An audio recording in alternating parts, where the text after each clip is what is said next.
Now, The Hunt Palmer Show. You are now listening to The Hunt Palmer Show on 104.5 ESPN Baton Rouge. Looking down the middle of the day. Live from the Mercedes-Benz of Baton Rouge studios. This is Hunt Palmer.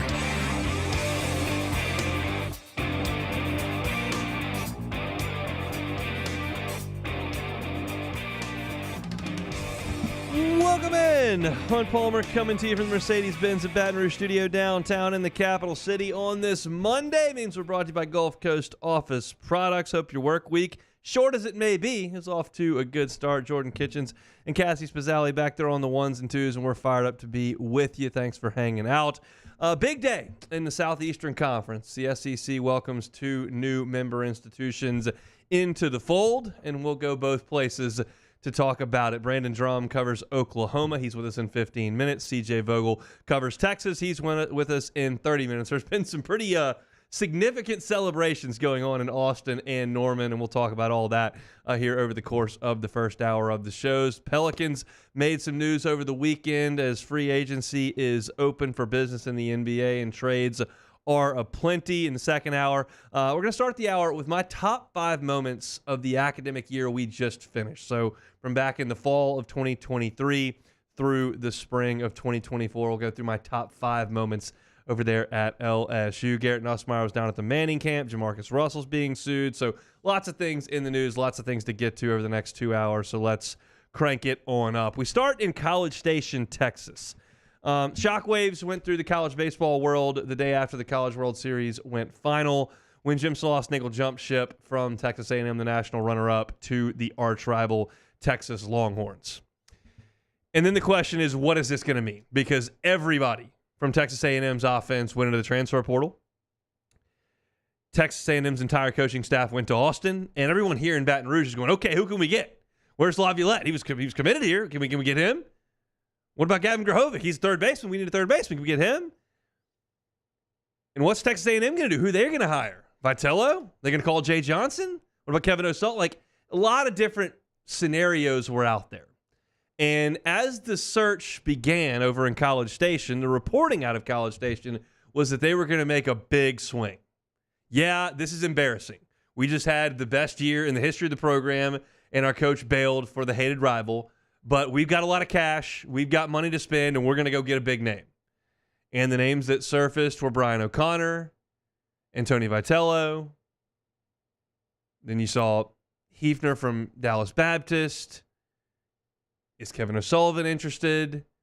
Okay, maybe Tom Walter at Wake Forest. And you're starting to hear all these kind of names surface, and you're kind of looking. Meanwhile, all of A&M's players that are in the transfer portal were in a holding pattern. And then it started to surface that, hey, maybe we just stick with the hitting coach we had and keep the whole roster. And that's what ended up happening. Michael Early was hired. He had gone to Austin, was at Jim Schlossnagel's introductory press conference, put on the burnt orange, took the pictures, the whole deal. And then all of a sudden he got an interview with Trev Albert. And Trev Alberts decided, hey, this is the guy we want to go with. Now, you can look at this two very, very distinct ways, and I'll lay them out there for you. You could say, Texas A&M had a guy who had worn a path between Fort Worth and Omaha at TCU, showed up, was there for 3 years, twice went to Omaha, the 2 best seasons of the history of the program. This guy did it, and he moves on. You've got all this money, and you can't get O'Connor, who's been to Omaha 7 times, and you can't get Walter, who's had 2 really good teams in the last couple of years.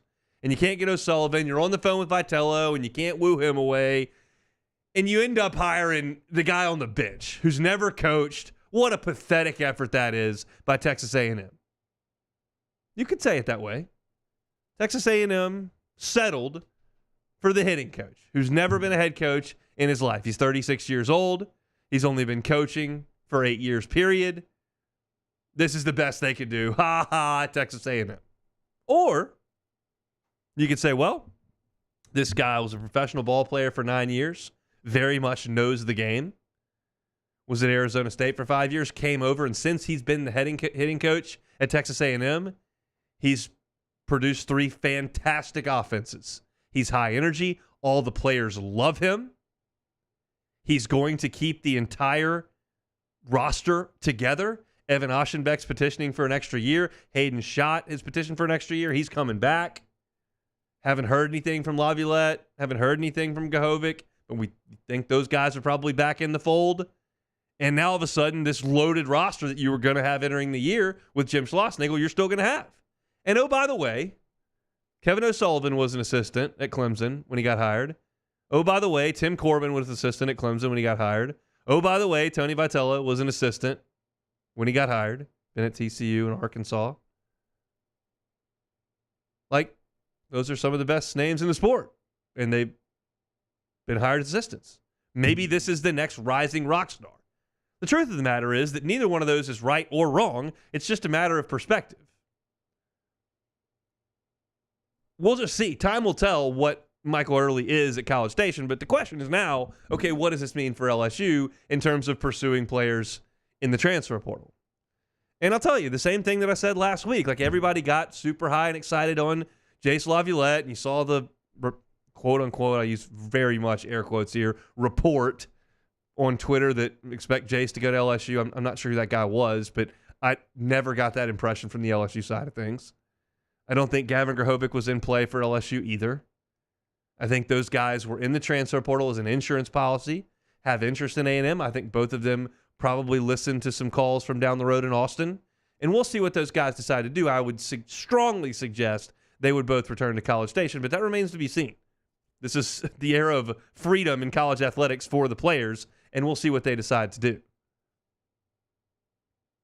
So the huge names, I don't know that were really ever in play for LSU.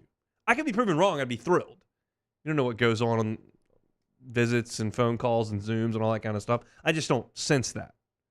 I still very much believe Caden Kent is in play for LSU, and that's a name that I'll certainly keep an eye on.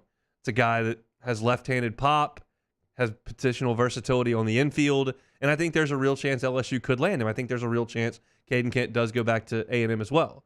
Caden Kent and Jim Schlossnagle didn't jive.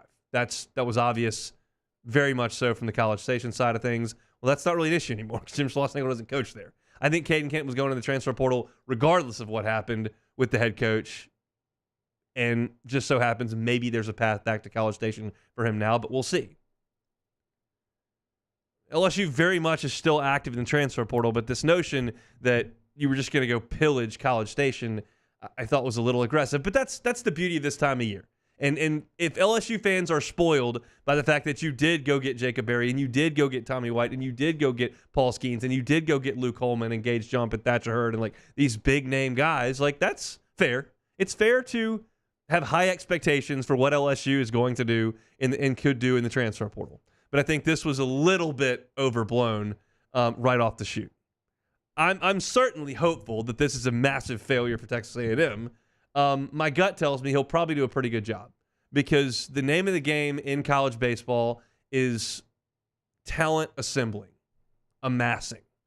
And Michael Early is young and energetic and very much player friendly. I mean, this is not my opinion. He is young, he is energetic, and if you look on Twitter for 2 seconds, you'll see every A&M guy is all in on this Michael Early. Now, that doesn't mean he can coach. I can promise you all the West Virginia players were all in on Bill Stewart to take over for Rich Rodriguez, and he ran the program right into a ditch.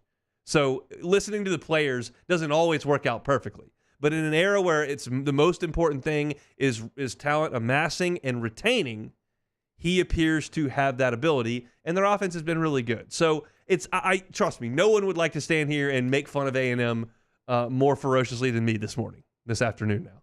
But it's not some sort of massive whiff. This is a guy who knows A&M, understands what goes on in College Station, has a great relationship with a really loaded roster. How much he had to do with putting it together, we'll see. Nolan Cain's not there anymore. Jim Schlossnagle's not there anymore. He's got to drive this ship by himself.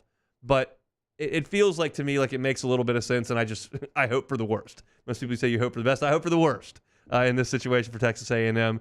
The other news over there in College Station is that Jason Kelly has taken the pitching coach job at Texas A&M. If you'll recall, Jason Kelly was Jay Johnson's first pitching coach here at LSU. He actually came on this show. It's actually Hunt and Hill at the time, every single week during that first year. And that was that pitching staff that was kind of cobbled together with Mikhail Hilliard and Ty Floyd and Eric Reiselman and Paul Gervais and Riley Cooper. And they just kind of figured things out. And then he took the head job at Washington. And Washington's now going to the Big Ten, as you know. And he left a head coaching job to come be the pitching coach at Texas A&M. That furthers my point here that we are getting more and more regionalized by the minute in college baseball. My assertion has been for some time that those teams out there on the West Coast who are now in the Big Ten will suffer greatly in baseball. That's UCLA, that's Washington, that's Oregon, that's Stanford coming to the ACC. I have sincere concerns about the viability of college baseball out there at an elite level. There was a time where it was the hub of college baseball powers. Now, they were low-budget powers, the Cal State Fullertons and Long Beach States, and long time ago, USC, and UCLA certainly had a great run here recently. But I think that conference affiliation, those plane trips, that time of year, that weather, this low funding, you're just going to see more and more guys coming back to the Southeast. And Jason Kelly's proving that as a head coach at one of those schools in a big city with a great athletic department. It should be a great place to live and work, and he's coming back to the South.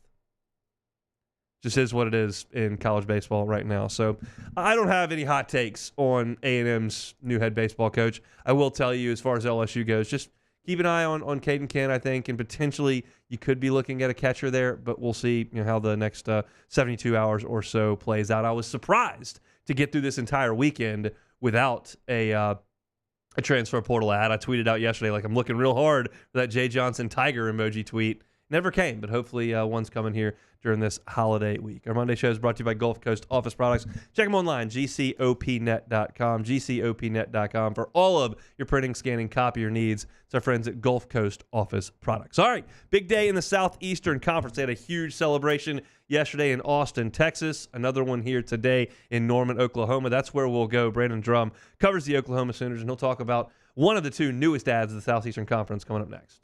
You are now listening to The Hunt Palmer Show.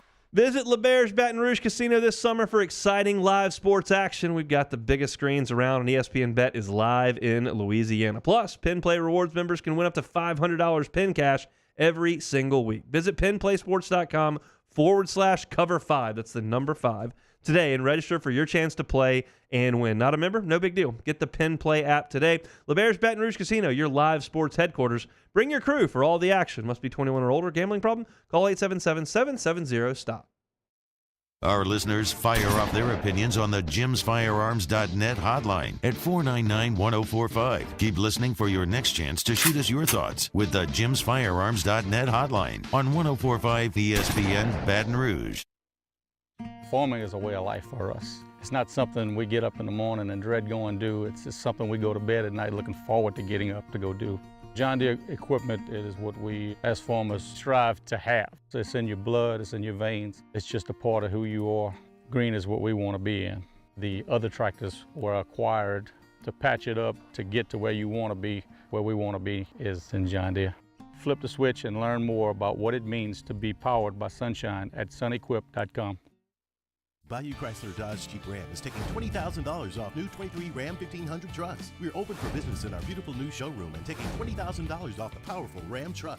All new Bayou vehicles come with a 7-year, 100,000-mile warranty. The crew at Bayou Automotive is going to do right by you.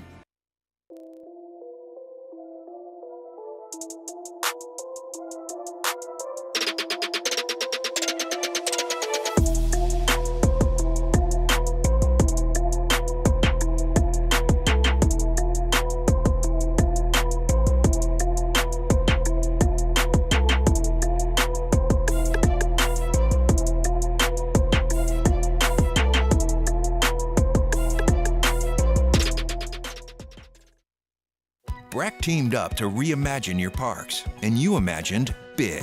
With your help, we went to work, creating 12 beautiful community parks across the parish. A family-sized water park, miles and miles of trails, and parks just for your dogs. There are more places to splash, to explore, to run wild, and even soar. You imagined, we delivered gold. Breck, your #1 park system in the nation. Electricity is all around us, and our families depend on it. Every day is sparked by the power of a cold drink or a warm meal, a movie night, and a comforting light at the end of a dark hallway. From sunrise to sunset, playtime to bedtime, our team is ready to take care of your electrical needs. Even in the case of an after-hours emergency, the light in your life shines brighter with Mr. Electric. Hey, it's Matt Moscona. For years, you've heard me tell you about Insurance Network of Louisiana, helping you find better coverage for less money. But it's not just for your home and auto. They also offer commercial property. So, retail stores, professional offices like doctors, dentists, attorneys, clothing boutiques. Insurance Network of Louisiana can find you better coverage for less money. They service the entire state of Louisiana, and they're local. So call today at 293-0450 or lainsurance.net.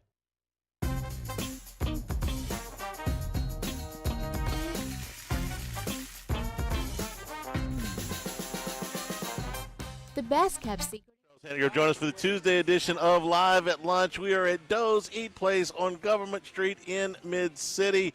Andy Isco joins us from Las Vegas. We do first class, second class, no class. Live at Lunch, 11 a.m. Tuesday on 104.5 ESPN Baton Rouge.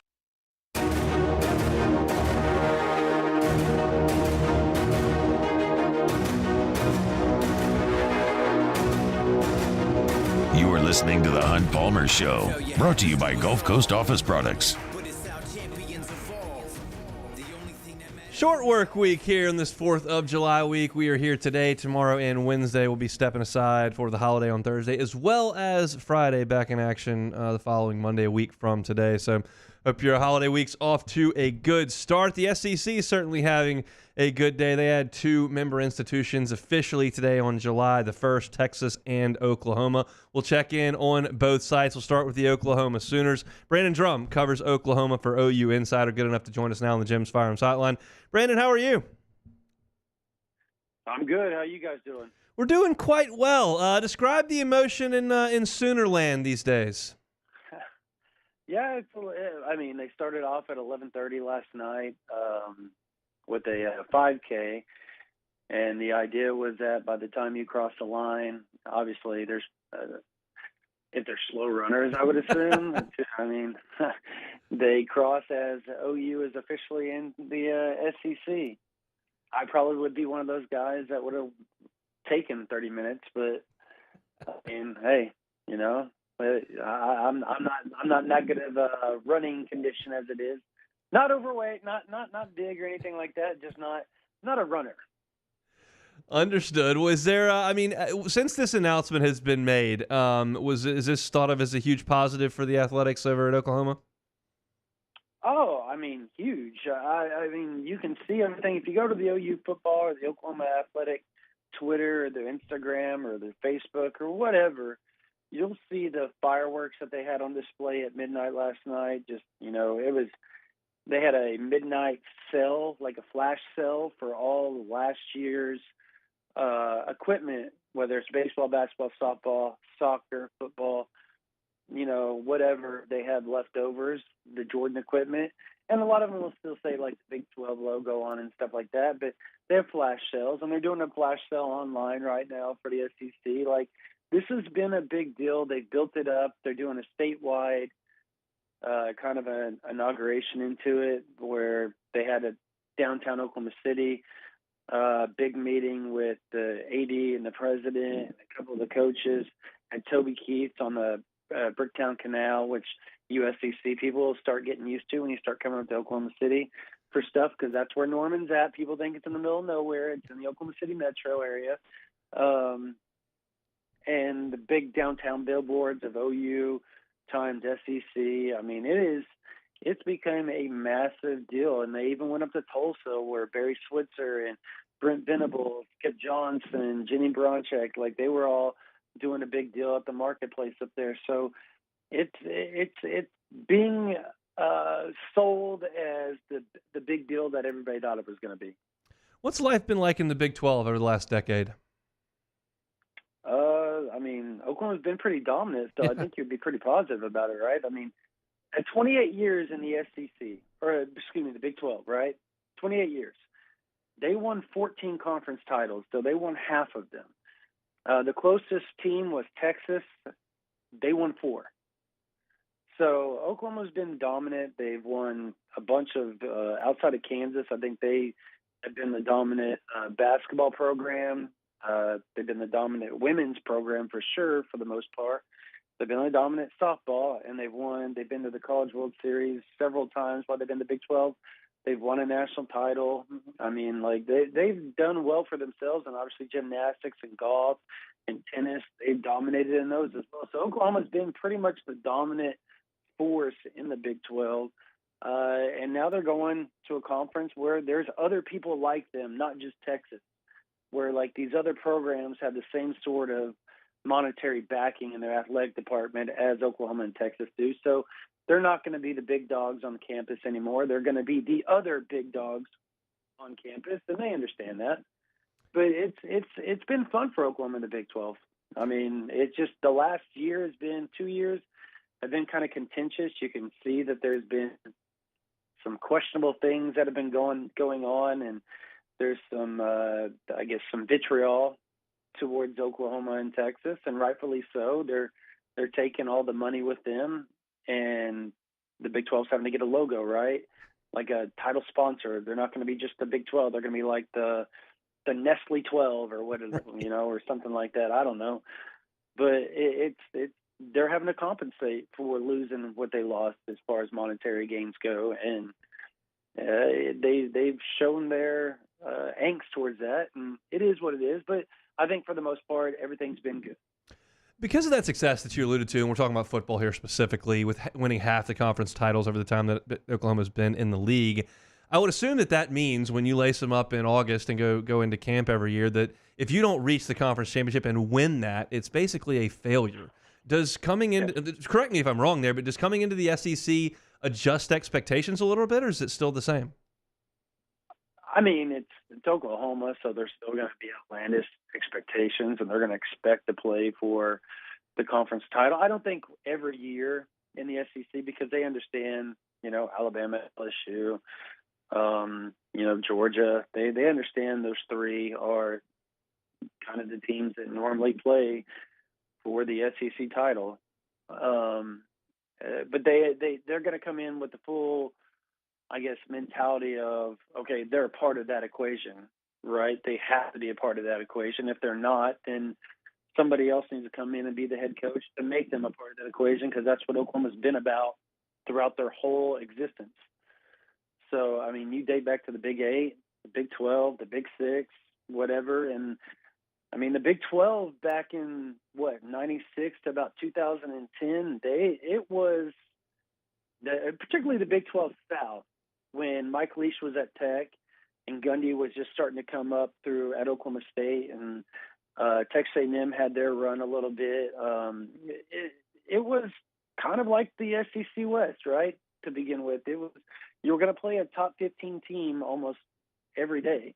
And that was when Oklahoma was at its peak and dominance under Stoops. So it seems like when the conference is tougher,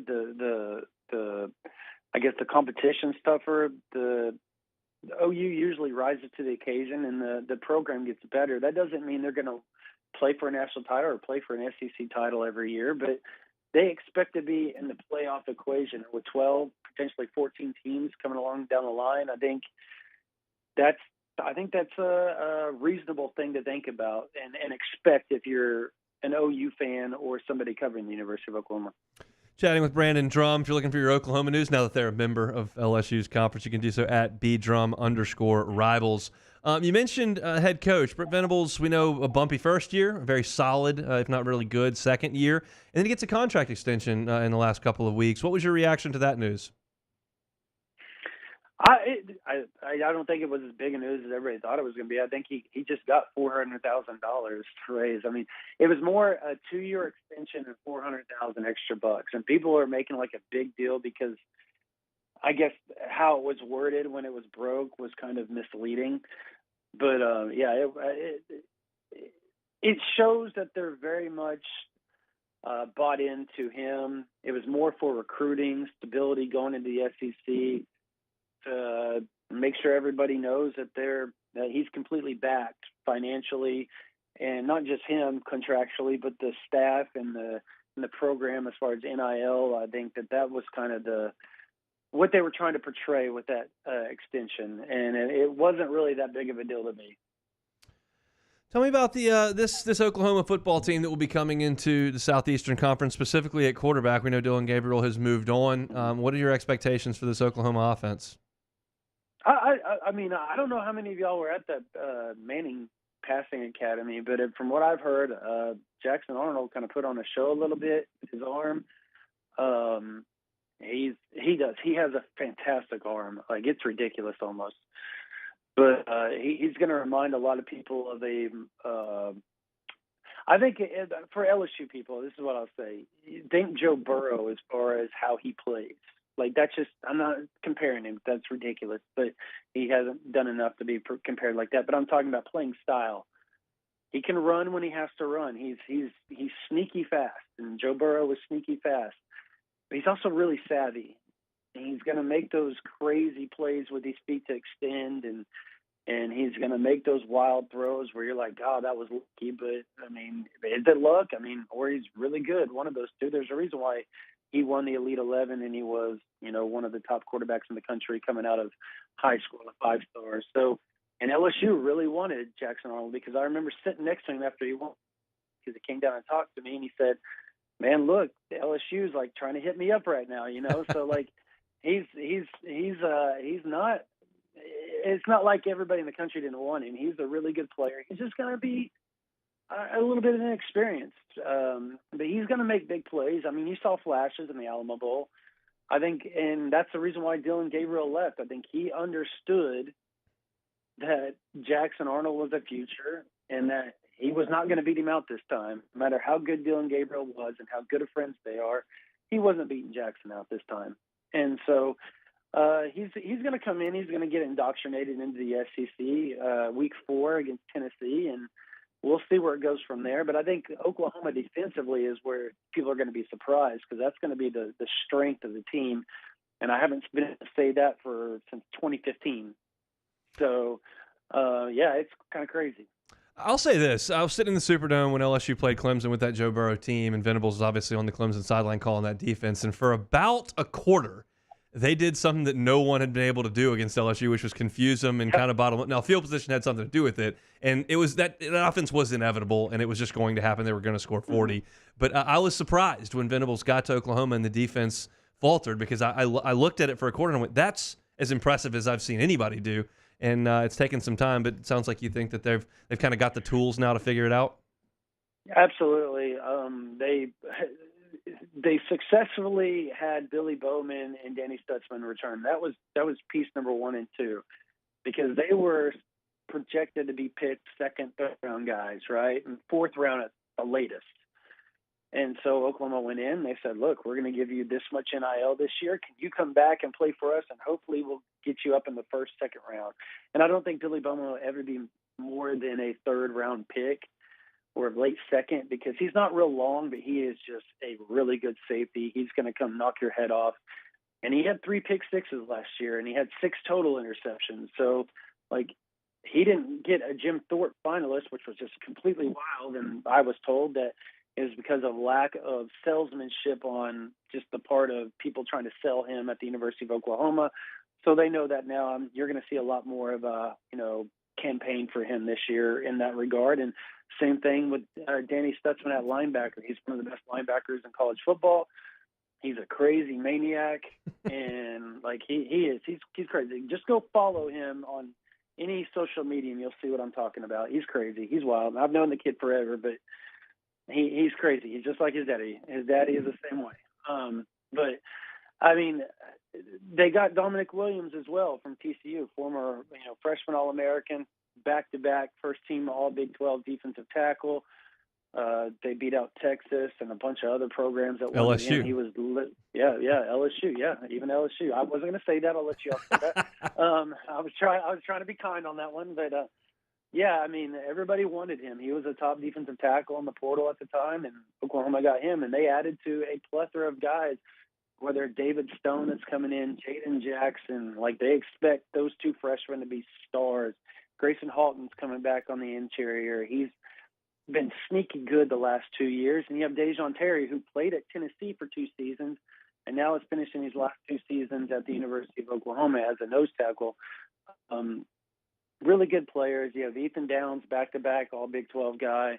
And then the other side, you got R. Mason Thomas, who everybody in the country wanted out of high school. He's finally healthy. If he can stay healthy, he'll be another really good edge rusher for Oklahoma as far as starting. And then Gentry Williams was leading the country in interceptions until he got hurt in week 8, I believe, with his shoulder. And he had 5 interceptions at that time. So, like, this secondary, that defense is really, really good. It's the best that they've put together. And when Venables showed up, it was completely just they had to redo everything. They sent everybody out. They had to retool the whole roster, and so it was a rough go in year 1 in 2022, but 2023 a huge jump, and they expect another big jump this year. We'll see it in the Southeastern Conference coming up this fall. Brandon, we appreciate a little bit of time. We'll see you in Dallas for SEC Media Days. Yes, sir. See y'all later. He's Brandon Drum, covers Oklahoma for Rivals at @bdrum_rivals there on Twitter. That's one addition to the Southeastern Conference. We'll go to the other one in Austin, Texas, coming up next. You are now listening to The Hunt Palmer Show. Time every day about Evolve Physical Therapy. Robbie Bolton, almost 20 years as a physical therapist here in Baton Rouge, and he's looking for active people that may be in some pain, whether it's because of an injury or just you slept wrong or maybe some old age. He can get you back to being your active self. You may have had a poor physical therapy experience. Maybe you went and they told you, here's a couple exercises you can do at home. We'll see you next week, or went to do some paperwork. That's not going to be Robbie Bolton. He's going to be right there with you for the entirety of the session. Evolve Physical Therapy is the physical therapy clinic in Baton Rouge. And Robbie always says, once I see you, I will see you forever. That's been the case with Kevin Gaussman. It's been the case for Austin Nola. A lot of different guys who have played sports professionally have trusted their body with Robbie Bolton and the team over at Evolve Physical Therapy. You can do the exact same thing. They're online at evolvept.com. You can walk in, starring near Highland Road as well. Whether you're looking for joint and soft tissue manipulation, dry needling, cupping, scraping, they can also do isokinetic testing. It is the physical therapy clinic in Baton Rouge. It's Evolve Physical Therapy and Sports. Check them out online, evolvept.com. In times of need, get a full list of phone numbers, websites, and other important emergency information on the Demco Stormwatch page at 1045ESPN.com. There it is, the extra mile, on the border of expected and extraordinary for those willing to go further, like vans customized for work or play, with safety and tech to keep you connected. Supported by a 5-star sales, service, and finance team, and backed by the 1-star you know. So go the extra mile. It's never crowded, because so few have what it takes to go there. Mercedes-Benz Vans.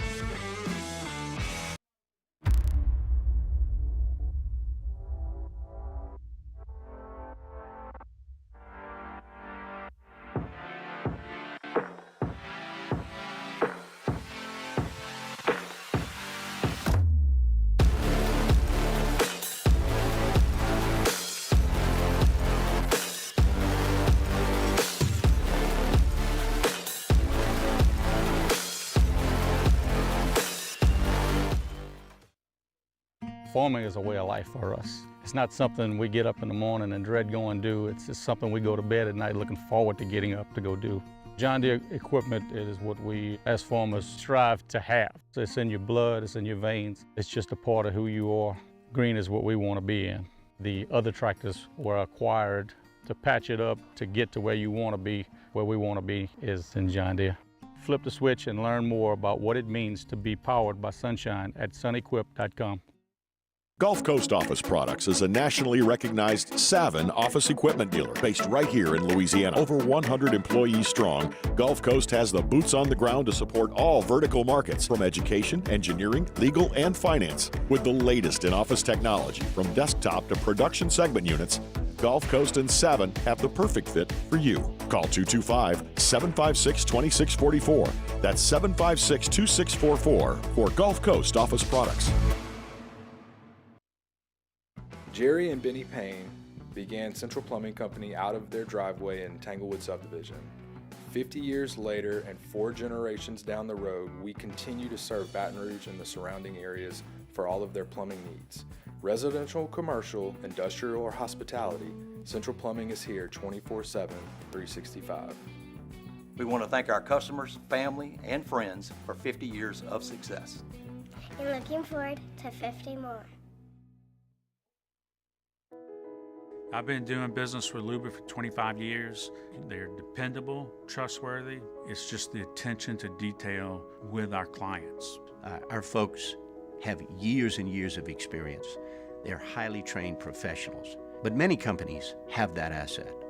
What I'd like to think makes Luba a bit different is that we use those talents in a way that truly is dedicated to. Matt Moscona inviting you to join us for Thursday's AFR. Round 1 of the NBA draft in the books. We'll talk about how the Pelicans fared, preview the rest of the draft, and the latest in college baseball's transfer portal. Join us 3 to 6, 104.5 ESPN Baton Rouge.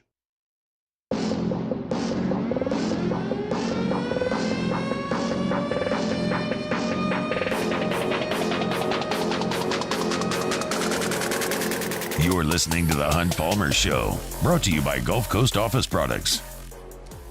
From one new member to another, we just left Norman, Oklahoma. Let's go to Austin, Texas, where we find the University of Texas, one of the 2 new members of the Southeastern Conference. CJ Vogel covers the Longhorns for On Texas Football, gives us some time here on the Jim's Firearms Hotline. CJ, thanks for the time. How are you? Good, guys. It's fun to officially say Texas is a part of the SEC. It's been a long 3 years, but thanks for having me on. It has been a long 3 years, probably longer for y'all dealing with all that in the Big 12 and all the animus. We just talked about that with Brandon Drum up there in Norman. But I ask, what's the emotion like in Austin last night and today? Oh, it was a celebration.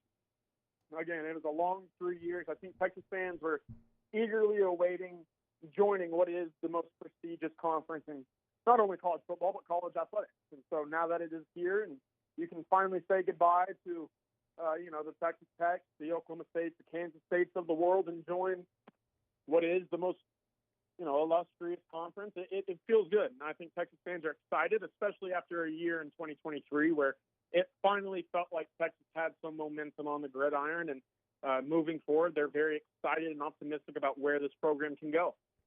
And I want to talk about that, and we'll certainly get to it, but I do want to go to the past first here to start. Is there any sort of bittersweet angle? I realize that Texas A&M is in the league and Oklahoma is in the league, and those are the 2 big dogs. Is there any sort of disappointment with leaving Texas Tech, Baylor, Oklahoma State, Kansas, like those long-standing rivalries behind? Yeah, I think so. At the end of the day, however, you add Arkansas back annually, Yeah. You add Texas A&M back. I think that trumps any feelings of, sadness, if you will, when it comes to the Texas Techs and the Baylors and the TCUs. Of course, Texas, over the last decade, hasn't had a whole lot of success against teams like TCU and Oklahoma State. So I'm sure they're not feeling any type of resentment when it comes to not having to see them on the field moving forward. But I think deep down, in the state of Texas specifically, there's all over, whether it be Dallas, Houston, Austin, San Antonio. Fans of every school are scattered throughout the state. So I think it's going to be a little bit bittersweet for, the first 2-3 years maybe of, those friends and family members that went to other in-state schools that you used to kind of bicker at and, have some competitive fun with. You don't get to have that anymore. So that's unfortunate, but again, you can't pass up the SEC, and I think Texas is very, very much looking forward to getting in and playing LSU and Florida and Alabama and Georgia again. So this has been a long process, obviously, and we've known this is going to become official for a couple of years, but there were times where we thought that Texas maybe headed to the Pac-12. Was the SEC always the destination in your mind? And what has this kind of 10, 12 years been like in Austin with the uncertainty that's been surrounding the Big 12? Yeah, well, the Pac-12 is, I think, a little bit closer than a lot of folks realize. Texas was very much looking at going out and joining USC and UCLA and Washington and Oregon out in that Pac-12 conference. But at that time, I think the Pac-12 was really in a much better standing, across all sports, really. And the way that the dominoes kind of fell, and obviously as the years progressed, when that SEC opportunity became available, it was a no-brainer. You get to join the predominant college football conference in the country. It's all Texas stands for, really. I know they have success in a bunch of other sports, but when it comes to it, Texas football is the rainmaker. That's the one that people look at and recognize the Longhorn logo with. And so I'm very pleased, obviously, to join the SEC. And again, with the way that SEC athletics is, kind of shaping up over the last couple of seasons, with basketball on the rise, the best baseball conference in America too.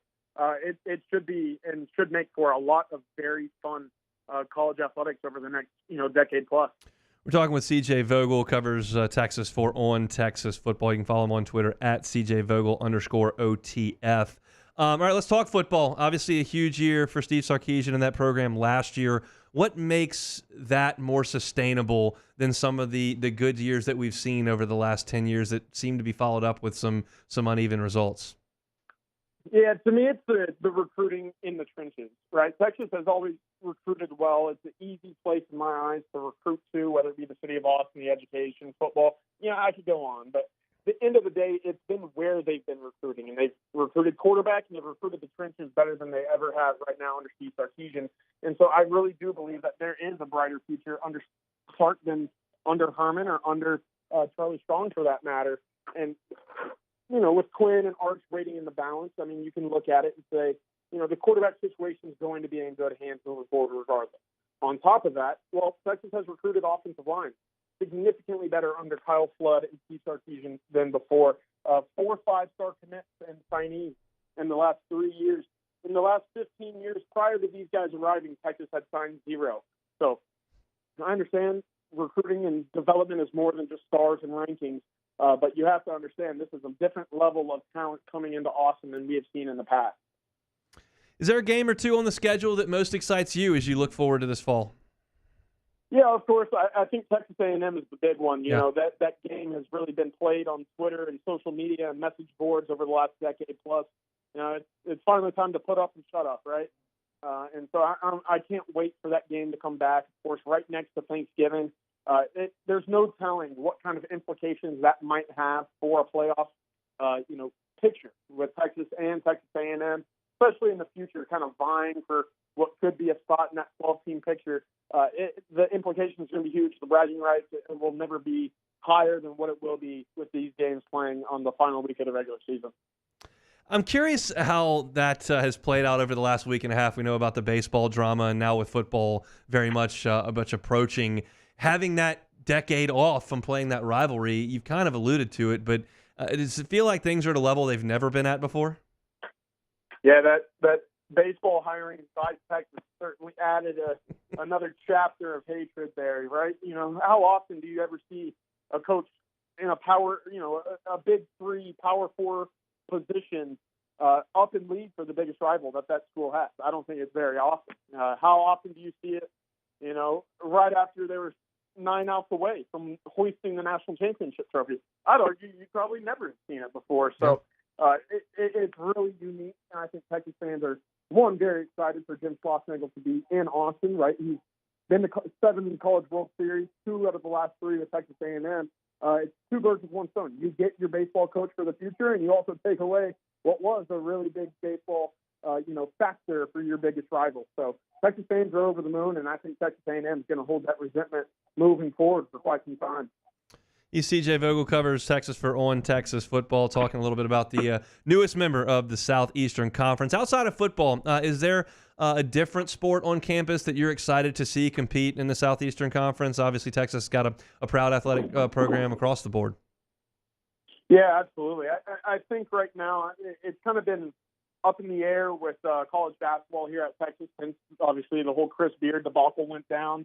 I think right now with Rodney Terry, it's a big, kind of opportunity for him to prove some Texas fans wrong. There's kind of a, I don't want to call it negative, but there's some question marks about whether or not he is the guy fit for the job here at Texas.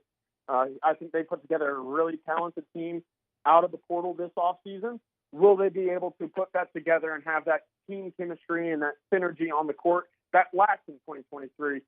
That's the big question. Of course, the SEC, with whether it be Tennessee, Alabama, obviously Kentucky and Arkansas trading coaches there as well. I'm excited to see where they stack up and what's become a really competitive basketball conference. Absolutely. CJ, we're excited for Oklahoma and Texas to be in the mix. Going to add a lot of drama and a lot of really good athletic competition. We appreciate a little bit of time. Have a happy 4th, and let's catch up at SEC Media Days. Absolutely, guys. Thanks for having me on. Y'all enjoy the 4th. Sure will. It's our pleasure. It's CJ Vogel from On Texas Football. You can follow him on Twitter at CJVogel_OTF. All right, that's a look at Oklahoma and Texas. We'll come back and close out hour number 1 on this Monday edition of the Hunt Palmer Show. You are now listening to the Hunt Palmer Show. Audio Video Security Solutions, AVSSLA.com is the website. Mitchell Fisher and his local team, fantastic to work with on your audio, video, and your security there at home or at the office. We actually had a little dual music going yesterday. I was outside with the Myers man who was hitting a baseball in 1,000-degree weather. I was cranked up some country tunes. My wife was in the kitchen cooking, and she was listening to Taylor Swift, and I didn't have to hear it because I was on the back patio. She was in the kitchen, but you can play 2 different things on our speakers because of the friends over at Audio Video Security Solutions and what they have hooked us up with at the Palmer House. They can do the exact same for you. If you're not sure what is possible, well, start that process with Mitchell Fisher and his team at Audio Video Security Solutions. I'm going to give you Mitchell's cell phone number. He's the owner of the company. This is his cell phone number. It's 225-439-7920. Again, 225-439-7920. Give him a call and start that process at your home or your business today. Check him out on Instagram, AVSS_BR, and of course, online. It's Audio Video Security Solutions at AVSSLA.com. Get the 104.5 ESPN Baton Rouge app powered by Bayou Ford and tap the microphone icon to send us your thoughts in an audio message. Your message could be played on air during Off the Bench with Esther and T-Bob, The Hunt Palmer Show, and after further review with Matt Moscone. The Windsor Senior Living Community in Mandeville, Louisiana is a beautiful, vibrant apartment community geared towards seniors. They are nestled right in the heart of Mandeville, where seniors live a more carefree lifestyle in spacious apartments with the peace of mind that comes from having a little extra help. Call the Windsor at 985-624-8040 to schedule a lunch and tour. Come see how the Windsor can be your passport to peace of mind. There it is, the extra mile, on the border of expected and extraordinary for those willing to go further, like vans customized for work or play, with safety and tech to keep you connected, supported by a 5-star sales, service, and finance team, and backed by the 1-star you know. So go the extra mile. It's never crowded because so few have what it takes to go there. Mercedes-Benz Vans.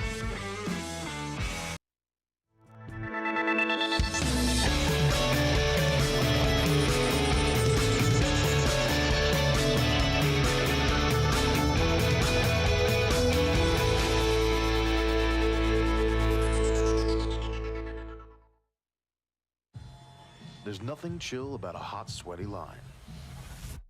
Unless you add Mountain Cold Refreshment. Coors Light. Choose chill. Bayou Ford has $10,000 off F-150. $10,000 off the new 2024 Ford F-150. And all new Bayou Ford vehicles come with a 7-year, 100,000-mile warranty. The crew at Bayou Ford is going to do right by you. Breck teamed up to reimagine your parks, and you imagined big. With your help, we went to work, creating 12 beautiful community parks across the parish. A family-sized water park, miles and miles of trails, and parks just for your dogs. There are more places to splash, to explore, to run wild, and even soar. You imagined, we delivered. Gold. Breck, your #1 park system in the nation. Electricity is all around us, and our families depend on it. Every day is sparked by the power of a cold drink or a warm meal, a movie night, and a comforting light at the end of a dark hallway. From sunrise to sunset, playtime to bedtime, our team is ready to take care of your electrical needs. Even in the case of an after-hours emergency, the light in your life shines brighter with Mr. Electric. Hey, it's Matt Moscone. For years, you've heard me tell you about Insurance Network of Louisiana, helping you find better coverage for less money. But it's Hanniger, join us for the Tuesday edition of Live at Lunch. We are at Doe's Eat Place on Government Street in Mid-City. Andy Isco joins us from Las Vegas. We do first class, second class, no class. Live at Lunch, 11 a.m. Tuesday on 104.5 ESPN Baton Rouge.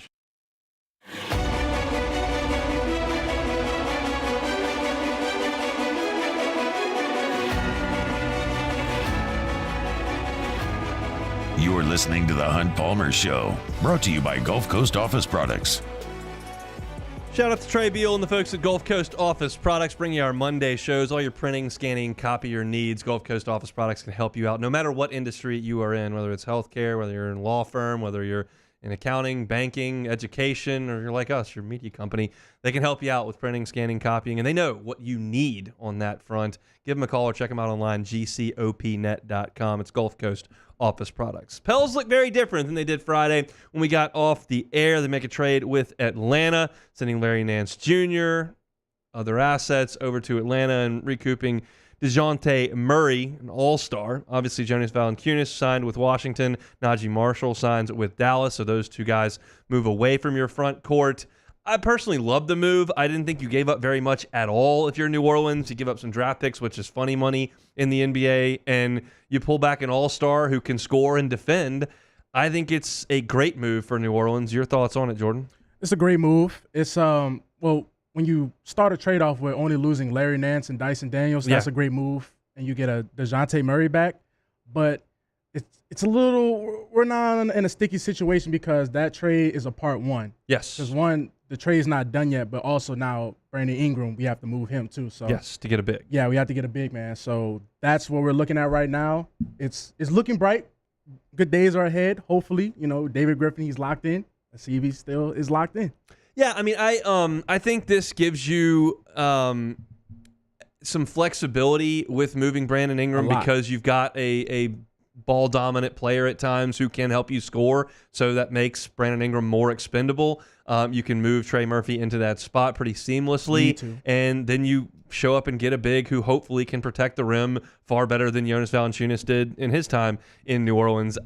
When I saw DeJounte Murray's name come up, I was at dinner on Friday, and I just assumed that Brandon Ingram would be part of that deal. And for him 100%. not to be, it just seems like you're giving up so very little by NBA terms off of a deep roster to go ahead and pull back an all-star caliber player. I think this is a really good step. The question is now, what can they get? What do they need to get back when Brandon Ingram goes? Oh, I mean, we know it's a big, like you have a player in mind. I don't know a player in mind because who wants to pay Brandon Ingram? That's the problem we're having. It's not like he's under contract, so you're trading for him and then signing him to an extension.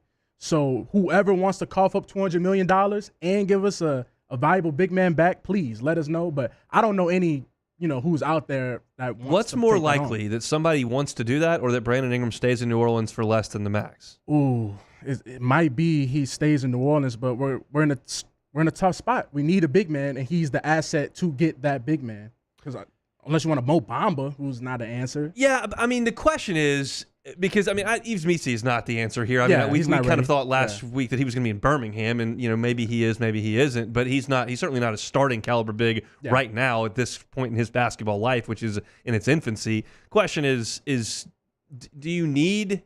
Can you just get a veteran big that knows his role on the team in the free agent market if Brandon Ingram does want to stick around, quote unquote, very much using air quotes, on the cheap? I think that's probably ambitious to think that you could keep, but it's certainly something that is worth discussion in early July right now as we kind of look into it. But it feels like, that trade's going to come with Brandon Ingram moving on and a different big coming in. And look, I think it's exciting if you're New Orleans because it's going to look different. They tried this group, and it was not a disaster. It just didn't completely click, and you got some bad breaks. And you get bad breaks with injuries. It happens. It's part of the league. It happens in the playoffs. So it just is what it is. But it is going to be a refresher, and they're going to look different. Just not having complacency for once. It's like you said, it's a breath of fresh air. Just knowing that Griff is trying. The fact he's trying, I'm happy with that at this point. It's because with anyone, there's going to be the sense of stubbornness, probably not the right word, but you want the fruits of your labor to pay off. They had a vision for this thing. And honestly, the product that we saw last year was the vision. It was close. And Zion's not quite what we thought.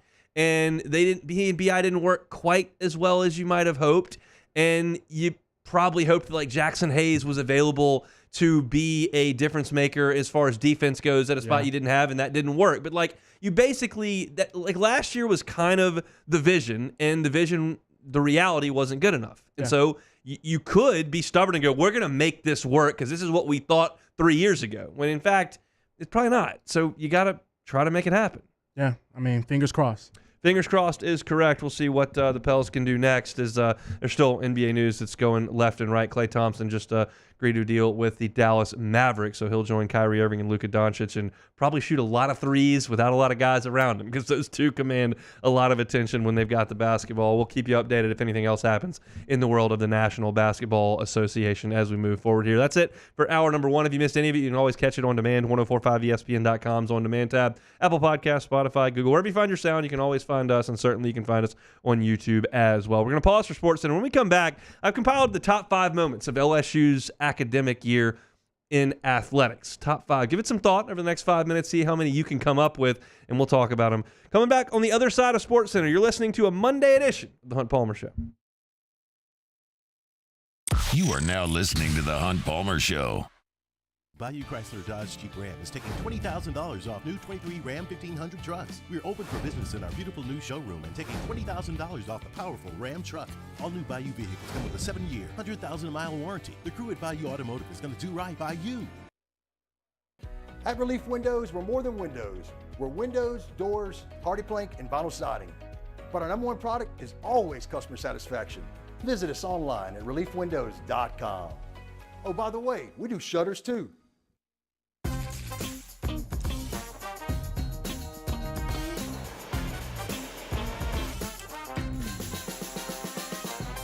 The best kept secret in town is out. Discover Tallulah at the Renaissance Hotel on Bluebonnet. Bayou Ford has $10,000 off F-150. $10,000 off the new 2024 Ford F-150. And all new Bayou Ford vehicles come with a 7-year, 100,000-mile warranty. The crew at Bayou Ford is going to do right by you.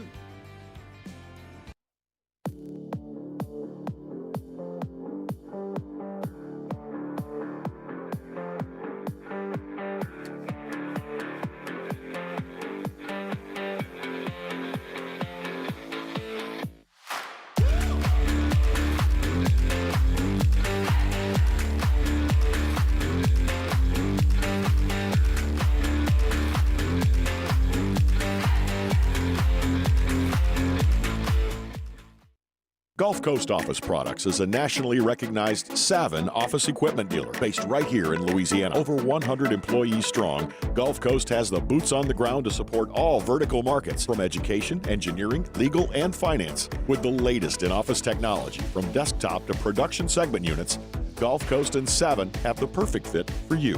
Call 225-756-2644. That's 756-2644 for Gulf Coast Office Products.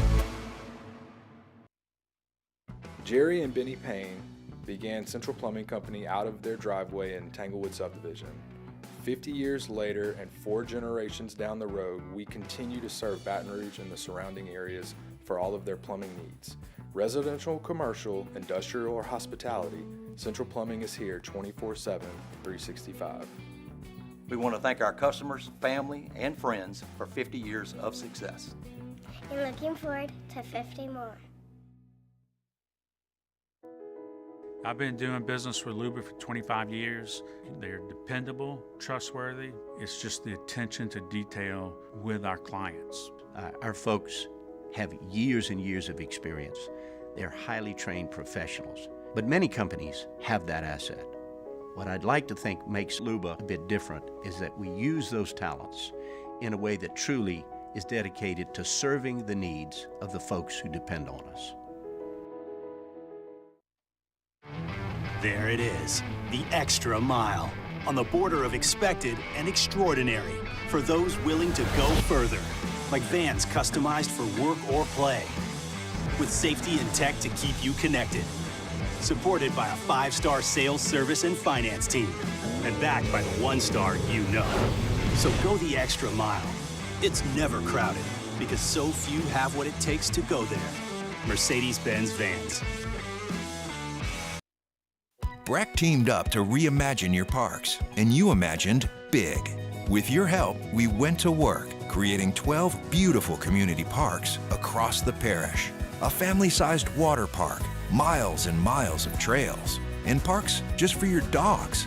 There are more places to splash, to explore, to run wild, and even soar. You imagined, we delivered. Gold. Breck, your #1 park system in the nation.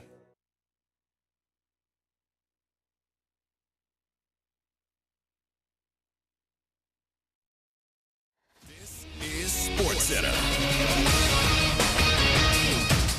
I'm Christine Lisi. Breaking news, Klay Thompson is Dallas-bound. ESPN's Adrian Wojnarowski reports he plans to join the Mavericks on a 3-year, $50 million deal, includes a player option. It ends his historic Warriors run as part of a multi-team sign and trade. Thompson had 4-year offers for more money, but took less with a chance to win another title and the difference in state taxes. Celtics majority ownership group planning to make the franchise available for sale. 76ers agreed with their top free agent target, Paul George, 4 years, $212 million.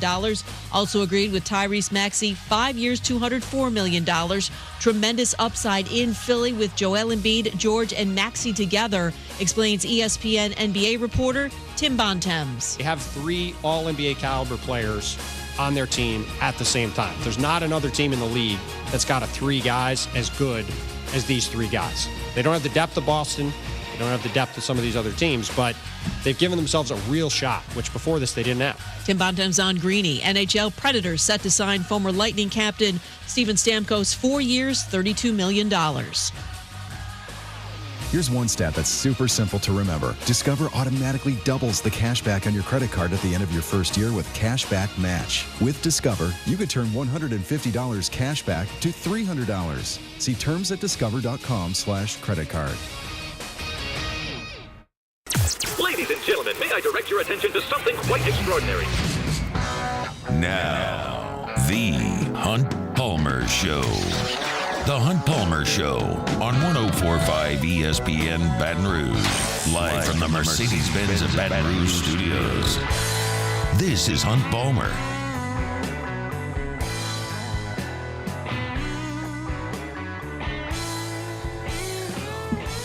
Hour number 2, Monday edition of the Hunt Palmer Show. We're brought to you by Gulf Coast Office Products. Checked out both of the new entrants to the Southeastern Conference back in hour number 1. Brandon Drum covering the Oklahoma Sooners and CJ Vogel talking Texas as we look forward to the future of the SEC. We're officially in the second half of 2024 now, and we kind of got all eyes pointed to the football season to come. We're just a couple weeks away from SEC Media Days up in Dallas. The Saints report in a little bit as well, and we're getting close to kind of ramping things right back up for the new athletic calendar. So what I thought we could do here to look back to the 2023-2024 academic calendar at LSU and see what the top 5 moments were in my eyes. I'm fully prepared for someone to jump in the Bayou Ford chat or on Twitter, or I guess via text message to me if one of my friends notices that I completely whiffed on something, because there's nowhere to really aggregate this list without going through every single thing. I just kind of used my memory. So I may have missed something significant, but this is, best of my knowledge and recollection, the top 5 moments in LSU athletics over the last calendar year. And we start with number 5, which was on November the 11th. I can say that I may not have seen a performance quite like this in my time in Tiger Stadium, but we certainly saw it that day. It was Jaden Daniels against the Florida Gators. Taylor will motion left to right. Here's the snap. Jackson going to get the carry. Nope. It'll be Daniels who pulls around the right edge. Got a block on the edge, and Daniels off to the races. Midfield, 35-30, 25-20. Still outrunning Gators to the end zone. Touchdown, Fighting Tigers. 85-yard touchdown for Jaden Daniels on the first play of scrimmage. Caleb Jackson sold the fake. Florida gashed the line of scrimmage, and then a great block on the edge at about the 20, and Daniels was gone. Daniels in the pocket now will decide to escape and run. Daniels up the middle of the field, sidesteps a defender at about the 40-yard line. Now he's free. Near side, 15, 10, 5. Touchdown, Fighting Tigers. A Heisman Heisman run for the second time tonight, 51 yards for Jaden Daniels. And the Tigers quickly back on top, 30-28. I distinctly remember watching that second run, and I think most of you can see that one in your head when he's weaving and twisting down towards the south end zone, and Florida just has no one on the defense that can even attempt to get an angle on him. And there just aren't that many plays that I can vividly remember laughing during the play. And I was laughing during the play. This was not Rice. This was not ULM. This is Florida. And he's toying with them. And then you think about those highlight plays, and then you go back and look at the stat sheet, and it's every bit as eye-catching as the plays were in person. That night in Tiger Stadium, Jaden Daniels threw for 372 yards and 3 touchdowns without a pick. That would be a great night to throw for 372, 3 scores, and no picks. He also ran for 241 and 2 touchdowns, averaged 19 yards per carry, and had 2 touchdown runs, 50-plus yards. That is high school level stuff that this guy was doing to one of the proud programs in the Southeastern Conference's history. It was absolutely jaw-dropping to watch. And while every single Saturday was jaw-dropping to an extent with Jaden Daniels, this was the one that caught your attention the most. And I think it was the night that he likely got the inside track on the Heisman Trophy. I think Michael Penix and Bo Nix had their chances late, and certainly his performance against Texas A&M down in the second half and able to come back and get that done and throw those 3 touchdown passes late were big. But that night, really a lot of eyes were on LSU, and the highlight plays he made, you were like, oh, this dude is the best player in the country. And inevitably, he did get that Heisman Trophy. So the number 5 moment in the LSU academic calendar, November 11th, Jaden Daniels against the Florida Gators. Our second moment here, number 4 on our list is what we should say, goes back to February the 21st. John Calipari in Kentucky visited the PMAC. Here's Wright. Crossover. Wright goes up. Got the shot blocked. Got it back. Throws it to Ward. Jumper at the buzzer for the win. It's good! LSU defeats Kentucky on a last-second put-up shot by Tyrell Ward. 75-74. Kentucky arguing the shot did not get up in time. You can hear John Brady just living it up there from courtside. I was actually in the PMAC that night for that one as well. Jordan Wright had the ball, LSU down a point, drives, and Kentucky cut him off, and they blocked the shot. But Jordan Wright had the presence of mind to catch it on the fly and throw it back to Tyrell Ward, who laid it up from about 5 feet to make it. And that is the signature moment of the Matt McMahon era thus far. We certainly hope there are a lot more moving forward than that, but that was one, because LSU did a pretty good job against the lesser teams in the SEC, but against some of the big boys, they had gotten clocked. They weren't overly competitive with Tennessee. They did not play with Alabama early in the year, and you kind of looked at it like, I think they're a middle of the pack team that can handle playing the South Carolinas, and they can handle playing the Arkansas of the league. That can beat Missouri later on, but can they play with the tournament teams? And they did that night, and that was an incredible moment for Tyrell Ward to jump up and make that shot, and certainly the most memorable part of the basketball season that was. All right, we don't have to go very far in the rearview mirror for number 3. LSU fell behind in game 1 of the regional against Wofford on May the 31st, but they fought back and fought back and fought back, and a freshman came up with the final blow. The pitch to the plate, high in the air to right field. Going back is Wiley at the wall, makes a leap, and Milam walks it off in the bottom of the 9th inning. That baby's gone into the Carolina Blues. Stephen Milam with his second home run of the day. 4-3, Tigers win it in the 9th. Milam stops down the third base line, shows the Tiger stripes, and shoots his helmet into his teammates at home plate. Stephen Milam with home run number 8, and LSU gets the win in their opening game here in Chapel Hill. I was sitting right here in this exact chair when that home run hit, and I think most of you have probably seen my reaction. It was not exactly appropriate for the air, but it happened because I don't sit here on live radio very often when Stephen Milam hits a walk-off home run to win an NCAA tournament game. That was the highlight of the baseball season for sure. Stephen Milam, the freshman, with that home run on the Friday of the regional. All right, we'll go back to December for number 2 on this list, and something that has only happened to this point twice in the history of LSU football happened for a third time. It is my great pleasure to announce that the 2023 Heisman Trophy winner is Jaden Daniels from Louisiana State University. You know, we knew it was coming, and still, I remember sitting on my couch back at the old house, and my wife was sitting there, and when the announcement actually got made, chills rolled up my arms, and I wasn't really expecting that. We knew he was going to win the award, but still, there's something to this where I saw, as an LSU fan and alum, a national championship before I saw a Heisman. It was something that, you know, was foreign to me until Joe Burrow made that happen back in 2019. And even though LSU did not enjoy the team success this year that 2019 team did, I still very much just realized really throughout the season the greatness we were watching with Jaden Daniels. It wasn't like it was just the highlight level plays. No, it was clinical just about every drive they took the field. It was just something to behold and watch. And there were times where I would wonder, like, is the nation actually watching this guy? Because LSU's losing games, but they're losing games by scoring 48 points. This is not his fault. And I think that finally, as we talked about with the first mention there with the Florida game, I think people started to realize, and then you see the Texas A&M game and LSU gets behind and they can't get him off the field, and A&M's turning up clock, and still, even with no time on the clock, he was able to go and put highlight level plays together and lead LSU back to a win. I will always very, very fondly remember this past football season that Jaden Daniels put together.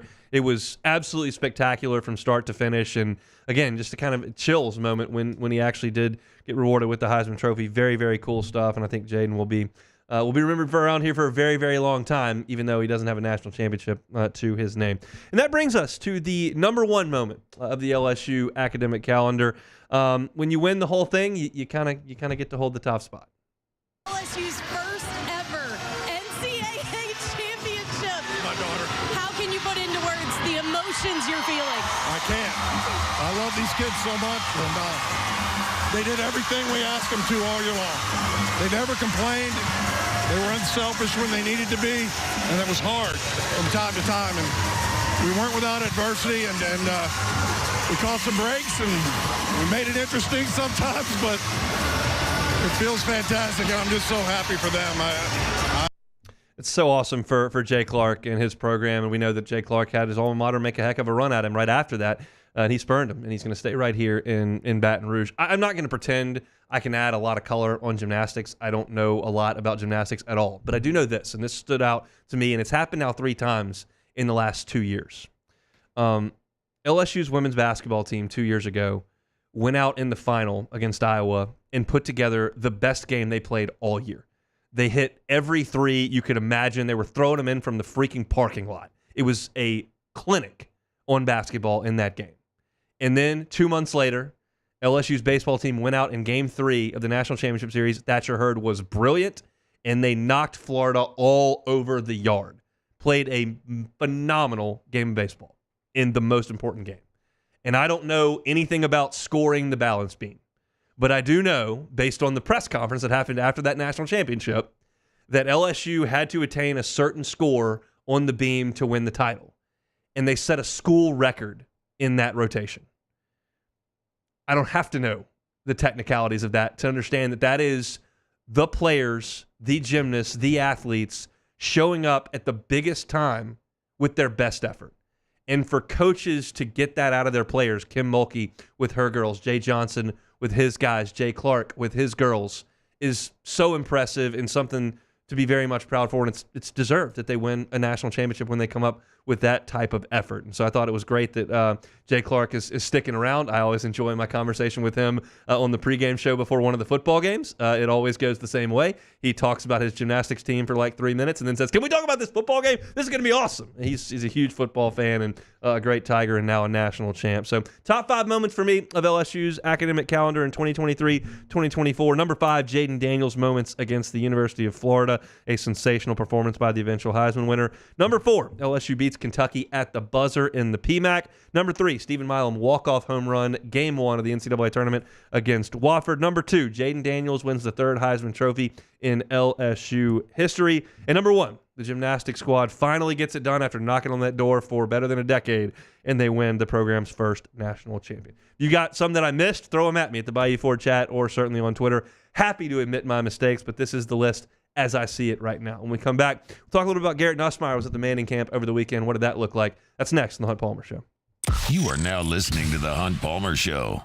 One Bath and Closets. OneBathAndClosets.com is that website. I tell you every single day, David Duvall and his team, 30 years redesigning and remodeling bathrooms and closets. If you got a great interest rate on your home and you're not in a hurry to move, but could use some upgrades, how about One Bath and Closets? Brand new custom bathroom. Maybe it's not a full bathroom redesign, remodel. Maybe it's just a tub to shower conversion, something simple that can be done pretty quickly and very cost effectively. They do that kind of stuff all the time over at One Bath and Closet. Take that old tub out, put in a gorgeous glass walk-in shower, changes the functionality of your bathroom, changes the look and the aesthetic of your bathroom, adds a little value to your home as well. It's happy to start you with that free consultation. Financing options are available if you're a little worried about the cost of things. They can get you through the entire process over there at One Bath and Closets. Go to the website, onebathandclosets.com, see the testimonials, look at the pictures of their fantastic work, and get that free consultation. Tell them the Hunt Palmer Show sent you $1,000 off. $1,000 off if you tell them the Hunt Palmer Show sent you to One Bath and Closets at onebathandclosets.com. Our listeners fire off their opinions on the jimsfirearms.net hotline at 499-1045. Keep listening for your next chance to shoot us your thoughts with the jimsfirearms.net hotline on 1045 ESPN Baton Rouge.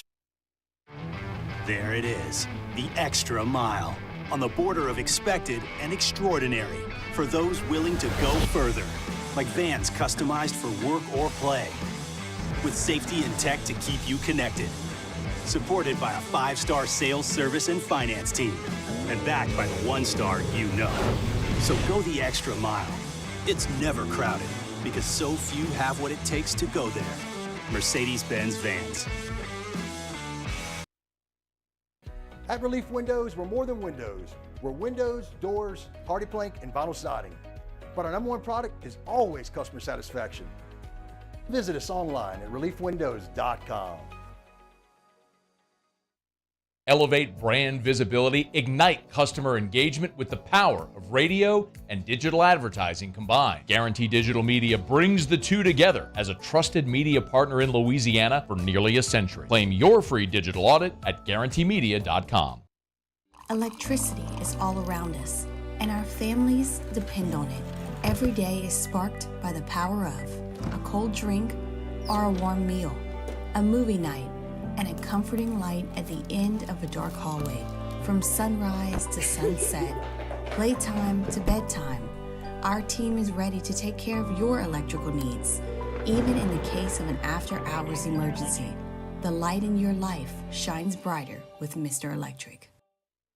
Hey, it's Matt Moscona. For years, you've heard me tell you about Insurance Network of Louisiana, helping you find better coverage for less money. But it's not just for your home and auto. They also offer commercial property, so retail stores, professional offices like doctors, dentists, attorneys, clothing boutiques. Insurance Network of Louisiana can find you better coverage for less money. They service the entire state of Louisiana, and they're local. So call today at 293-0450 or lainsurance.net. Farming is a way of life for us. It's not something we get up in the morning and dread going do. It's just something we go to bed at night looking forward to getting up to go do. John Deere equipment is what we as farmers strive to have. It's in your blood, it's in your veins. It's just a part of who you are. Green is what we want to be in. The other tractors were acquired to patch it up to get to where you want to be. Where we want to be is in John Deere. Flip the switch and learn more about what it means to be powered by sunshine at sunequip.com. Gulf Coast Office Products is a nationally recognized Savin office equipment dealer based right here in Louisiana. Over 100 employees strong, Gulf Coast has the boots on the ground to support all vertical markets, from education, engineering, legal, and finance. With the latest in office technology, from desktop to production segment units, Gulf Coast and Savin have the perfect fit for you. Call 225-756-2644. That's Matt Moscona inviting you to join us for Thursday's AFR. Round 1 of the NBA draft in the books. We'll talk about how the Pelicans fared, preview the rest of the draft, and the latest in college baseball's transfer portal. Join us 3 to 6, 104.5 ESPN Baton Rouge.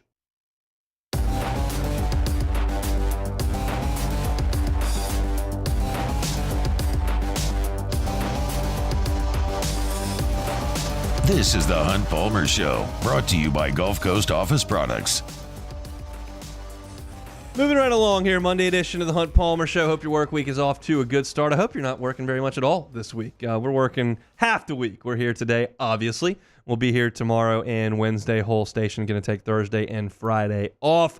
So hopefully you get a little time away as well. But thanks for hanging out with us today on the Hunt Palmer Show. I do want to say that I do see the humor in Thibodaux, Louisiana, taking over the football world for a weekend every June.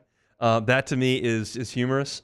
But the Manning Passing Academy has become that. You've got a who's who of college football quarterbacks that show up and participate. There are counselors, and you get a lot of media members and a lot of attention because the Manning family is what the Manning family is. And if you were in Thibodaux this weekend, you saw Quinn Ewers and Arch Manning and Cade Klubnik from Clemson and Dylan Gabriel from Oklahoma, Jackson Dart and Jalen Milroe from Ole Miss and Bama, Riley Leonard, and now of Notre Dame, came down. Will Rogers was there. Hudson Card, who went from Texas to Purdue, was there. Certainly Garrett Nussmeier was there. Like, it's just Connor Wigman from Texas A&M was there. Like, it's a who's who of the college football quarterbacking world, and those guys are there to show off a little bit in the Friday Night Lights portion of it, and certainly to counsel some high school and young quarterbacks as well. And I was looking for someone to get on to talk about it and struck out a little bit today. But I did see this on Twitter from Taylor McHargue. Taylor McHargue played quarterback at Rice. He now works for CBS and 247.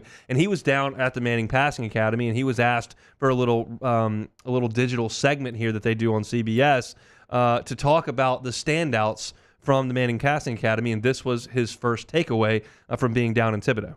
From the event, Garrett Nussmeier was the guy that just jumped out from LSU, and it was all the throws. He was a guy that you obviously knew had a lot of arm talent and a lot of arm strength, but there was one right out of the gate where they throw that field comeback that anybody that's played the position knows that's one of the hardest throws in college football. He rips it to that field sideline, and just from there, every one of his throws, I thought for LSU fans, that's somebody that, certainly looked to me like somebody to be excited about because his arm talent was real. And that's interesting because when I think about Garrett Nussmeier, I'm not sure the first thing that comes to mind is, holy cow, what a cannon. Like, that's what I think of when I think of Zach Mettenberger. That's what I think of when I think of Jamarcus Russell. That's what I think of when I think of some of the other. I mean, look, last year in Knoxville, you had a cannon of an arm in Joe Milton, but not exactly the most efficient quarterback you've ever seen. But that's interesting that Taylor McHargue says that about Garrett Nussmeier. I am attempting to temper my expectation for LSU's offense a little bit this year, because I think when you just assume that a Heisman Trophy winner and 2 first-round picks walk out the door and the next guys are just going to pick up right where they left off, it feels like that expectation is going to breed some disappointment. I'm trying to avoid that a little bit, one, for my own self personally, and two, when I speak to you, the listener, about this LSU offense coming up in 2024. But I do realize that we have some experience with this a couple of years ago when Burrow walked out the door and he was gone, and then all of a sudden you came back in 2020 and Jamar Chase was not with you and Justin Jefferson was not with you. So in that way, it's a little bit similar. Now, there's not a global pandemic, but it's a situation where Miles Brennan was a seasoned quarterback who hadn't played a ton. Garrett Nussmeier is a seasoned quarterback who hasn't played a ton. And you're basically bringing up your third wide receiver. It was Terrace Marshall then in 2020. It's Kyron Lacy now, to kind of become your go-to guy, and you hand the keys over with the same offensive coordinator, and I use air quotes there. We know that Ensminger was there, and yes, that's correct. Mike Denbrock is gone, but Joe Sloan was the quarterback's coach, and he was the offensive coordinator for the bowl game, and there's some similarities there. It's not a brand new system or a brand new set of eyes. And LSU got off to a pretty good start throwing the ball before Miles Brennan got hurt. Now, the game against Mississippi State was weird because you fell behind and you were trying to catch up and things weren't great in the first half. And I'm not here to tell you Miles Brennan lit it up in that game against Mississippi State. But he did play really well against Vanderbilt, and he really played awesome under those ridiculous circumstances against Missouri. And LSU's offense was really good at throwing the ball until Miles Brennan got hurt. And then you had Finley and you had Johnson, and things got wobbly down there towards the end. But there is a little bit of similarity here with different characters involved. And so as I start to mold my thoughts and think about how I feel about this LSU offense moving forward, I don't feel like you're limited in any way with Garrett Nussmeier. Now, you're not as versatile as you were with Jaden Daniels because he can't run like that. But he is a good athlete. He can move a little bit. It's not like he can't make some of the throws that are required. We're just listening to Taylor McHargue tell you how noticeable his arm strength was with the best quarterbacks in the country down in Thibodeau. I feel like LSU can kind of do whatever they want offensively. Question is, can they be bordering on the efficiency that we saw the majority of last year? And I think, honestly, as I look at it, that is going to depend more so on the offensive line's ability to run the ball than it is what Garrett Nussmeier can and can't do. I think when put in advantageous situations, based on down and distance, play call, and the weapons that he's got around him, I think Garrett Nussmeier will do a really good job. I think he'll play great. But if you don't run it well enough, and some of those receivers don't quite develop the way that you thought after Lacey, that's where you could be limited. It's not in Garrett Nussmeier that I think LSU's offense could be limited. In fact, the opposite. I think he gives them the ability, based on his maturity, his understanding of the game, and the talent that he has, he can do whatever that you need him to do. It's the variables around him that I think make this most interesting. And that is the antithesis of what you would think replacing a Heisman winner. You would think that would be the big question. Who replaces him? I don't think that's the big question. I think the big question more so is, what do the other guys do? And their level of play will then indicate how LSU's offense will operate in terms of its efficiency. Does that make sense? Like, it's not how well does Nussmeier fill in for Jaden Daniels. Can they run the ball? Do these wide receivers grow up? Because 13 is not going to be the problem. He's going to be part of the solution when this thing starts, assuming everything else happens around him. So I'm thrilled with that report from Taylor McHargue. Again, we've heard great reports from the Manning Passing Academy about guys previously, and sometimes that stuff doesn't necessarily pan out. It's what they were doing was quite literally an entertainment spectacle. They go out there on Friday and wing it around and try to throw it at targets and throw the long ball and throw it into buckets, and like it's not a 7-on-7 or certainly not a scrimmage. It's entertainment, and Garrett Nussmeier obviously passed that eye test, so I think that's a pretty good thing for the LSU quarterback, and we'll certainly get ready to talk more about this LSU football program as we move forward now that we're in July. If you're looking for our LSU football content, you can always find it on YouTube at Hunt on LSU. LSU football recruiting and just normal talk. 24 hours a day, 7 days a week, 365 days a year. All of our content right there on our YouTube channel. Appreciate it if you'd subscribe up to it and get it right to your homepage there on YouTube. When we come back, some disappointing news about a former Tiger. We'll talk about that coming up next. You are now listening to The Hunt Palmer Show.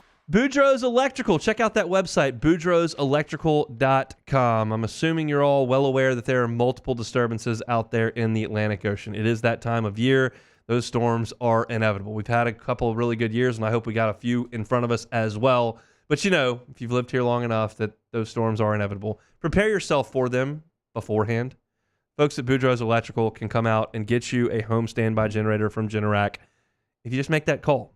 It's 985-397-1562, 985-397-1562. Even if you evacuate, it's great to have a generator at the house because you can return to a home that's fully powered, that's cool, that doesn't have spoiled food in the refrigerator and freezer. That's one of the bummer parts about the evacuation. You come back and everything's wrecked and it's 100 degrees. Don't let that happen. Folks at Boudreaux's Electrical can help you out with that. Neil and Melissa have been running the show for 40 years down there in Napoleonville. Got a Gonzales location that is coming. Check them out online, boudreauxelectrical.com, boudreauxelectrical.com. In times of need, get a full list of phone numbers, websites, and other important emergency information on the Demco Stormwatch page at 1045ESPN.com.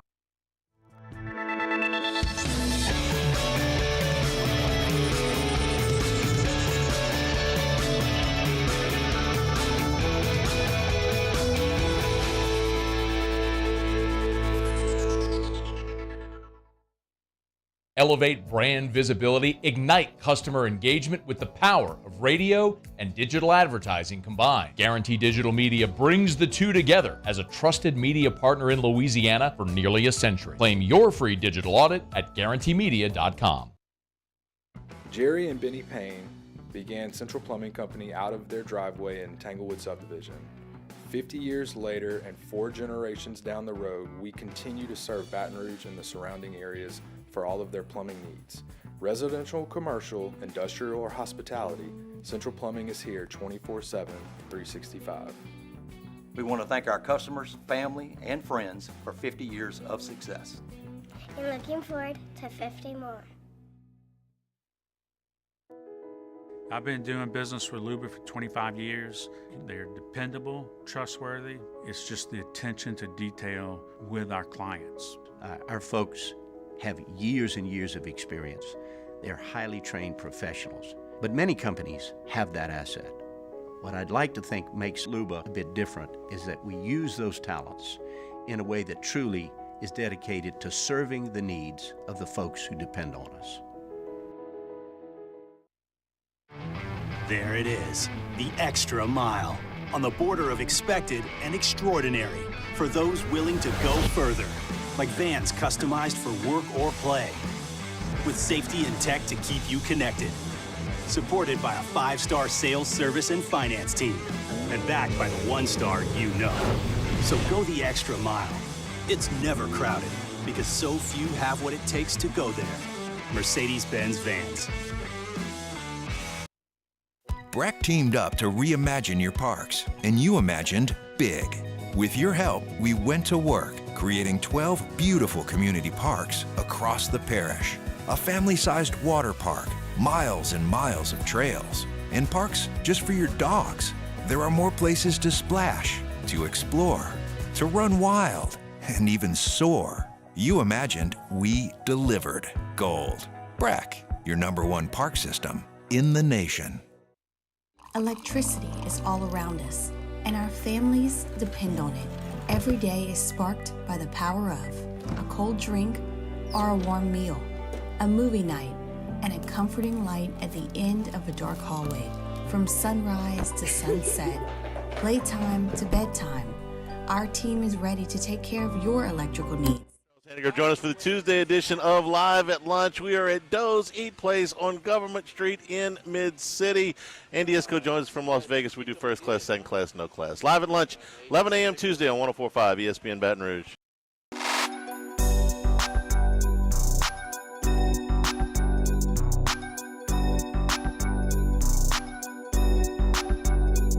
This is the Hunt Palmer Show, brought to you by Gulf Coast Office Products. Some disappointing news from Mobile, Alabama over the weekend. Jamarcus Russell, former LSU quarterback, #1 overall pick and Oakland Raider, had been a volunteer assistant at his alma mater, Williamson High School. And it has come to light that 2 years ago, Jamarcus Russell approached a donor to the high school and asked for a donation to help with Williamson High School's weightlifting facility. And so the donor wrote a check for $74,000. Reportedly, that money never went to Williamson High School's weightlifting facility. It went straight to a credit union where Jamarcus Russell then deposited it and withdrew $55,000. So this all went on in July of 2022. The donor who wrote the check, Chris Knowles, continued to try to contact Jamarcus Russell He couldn't. He asked for proof of the donation. Russell didn't answer. So he placed a stop payment on the check. It, of course, had already been deposited. And now there's a lawsuit being filed, one from Knowles and second from the credit union as well. This is just disappointing. And Jamarcus Russell, for as immensely talented as he was, did not make very good decisions. Of course, very famously, there was the game tape situation where they gave him a blank tape and told him to break it down, and he said that he watched it, and of course there was nothing on it. That was a legendary moment. Yeah, and then you've got this, and it's just a situation where when you've got to, and look, trust me, Jamarcus Russell was the quarterback at LSU when I was a senior in high school and a freshman at LSU. And I vividly remember my first day going to class at LSU. My first ever class was in Allen on the quad. And I went to that class, I think it was an English class. And I remember it was over there in Allen. And I walked out and into the quad and I saw Jamarcus Russell. And I went, oh my God, that's Jamarcus Russell right there. Like, these athletes were larger than life to me. And it's interesting now that I've done the job that I've done, and now I look at these athletes as kids. I still interview them, and we had we had a high schooler who's going to come play LSU next year, and Derek Curiel a couple of weeks ago. But to think about the way that I thought about Jamarcus Russell then and the way I think about Derek Curiel now, it's just the natural evolution of life. But he was larger than life. I still remember him warming up before games in 2003 with that national championship team and watching him just rip balls. And I don't know that I've ever seen anyone as gifted as Jamarcus Russell throwing the football. I don't know if I've ever seen that. The ability for him to throw the ball was just unbelievable. And some of the throws he made, the early Doucette throw against Arizona State, a play against Ole Miss where he spun out twice and flicked his wrist 50 yards down the field and hit early Doucette. Throw he makes to Brandon LaFell in the Sugar Bowl against Notre Dame. I mean, I've never seen anybody able to make those kinds of throws. And I remember irritating badly half of my section at the LSU Notre Dame Sugar Bowl when I got into an argument with a Notre Dame fan. I was like, our quarterback's just better than yours. And they all thought Brady Quinn was, touchdown Jesus. And I was looking at the field and going, our guy's better than yours. Like, sorry. And they just weren't having it, and I had probably had too many cocktails, and it is what it is, but that's being a sophomore freshman in college at that time. But that guy was as talented as anybody I've ever seen. And Todd McShay still talks about his pro day to this day when he went out and said, that's the best I've ever watched.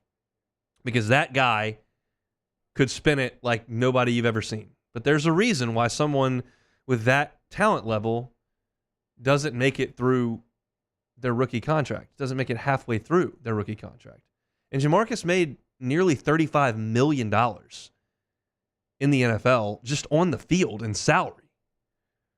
And then to be at this situation, that would have been 2007, 8, 9 when he made that money. So 15 years later, we're taking checks for high school weight rooms and running off to the credit union.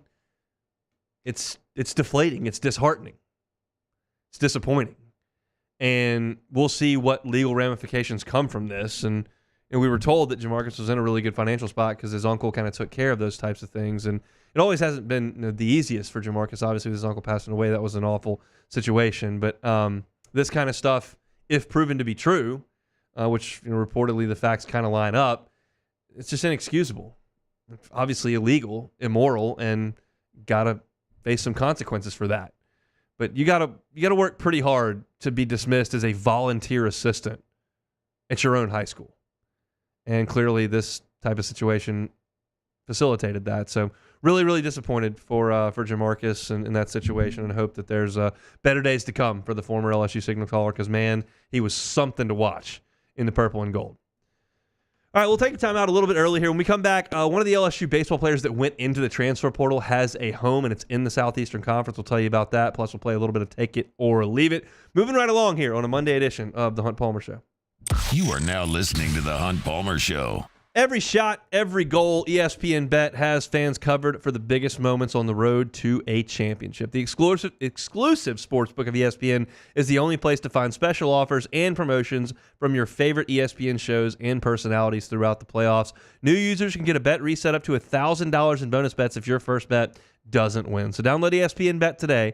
What a play. Must be 21 or older. Gambling problem? Call 1-800-522-4700 in partnership with LeBears Lake Charles. Terms and conditions apply. See app for details. Get the 104.5 ESPN Baton Rouge app powered by Bayou Ford and tap the microphone icon to send us your thoughts in an audio message. Your message could be played on air during Off the Bench with Esther and T-Bob, The Hunt Palmer Show, and after further review with Matt Moscone. There it is, the extra mile. On the border of expected and extraordinary for those willing to go further, like vans customized for work or play, with safety and tech to keep you connected. Supported by a 5-star sales, service, and finance team, and backed by the 1-star you know. So go the extra mile. It's never crowded because so few have what it takes to go there. Mercedes-Benz Vans. There's nothing chill about a hot, sweaty line. Unless you add Mountain Cold Refreshment. Coors Light. Choose chill.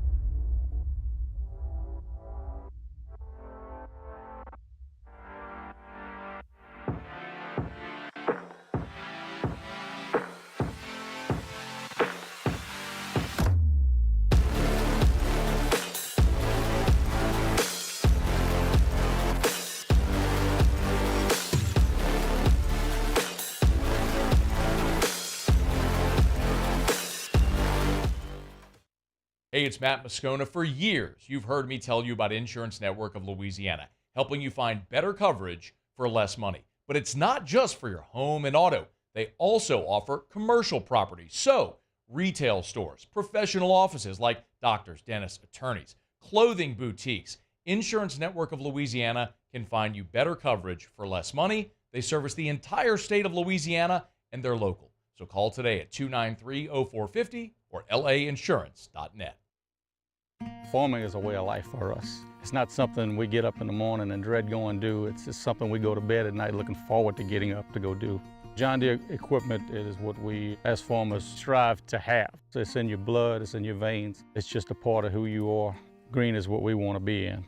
The other tractors were acquired to patch it up to get to where you want to be. Where we want to be is in John Deere. Flip the switch and learn more about what it means to be powered by sunshine at sunequip.com.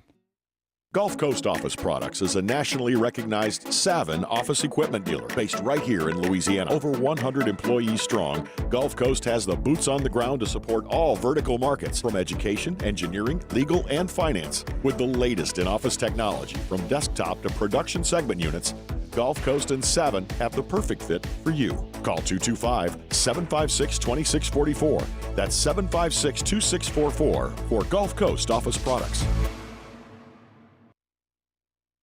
At Relief Windows, we're more than windows. We're windows, doors, hardy plank, and vinyl siding. But our #1 product is always customer satisfaction. Join me for a Tuesday edition of the Hunt Palmer Show presented by Pluckers. Glenn West talking Tigers, Sharif Ishak on the Saints and Pels. And is there any breaking news in the baseball transfer portal? Hunt Palmer Show, 1 to 3 weekdays, 104.5 ESPN, Baton Rouge.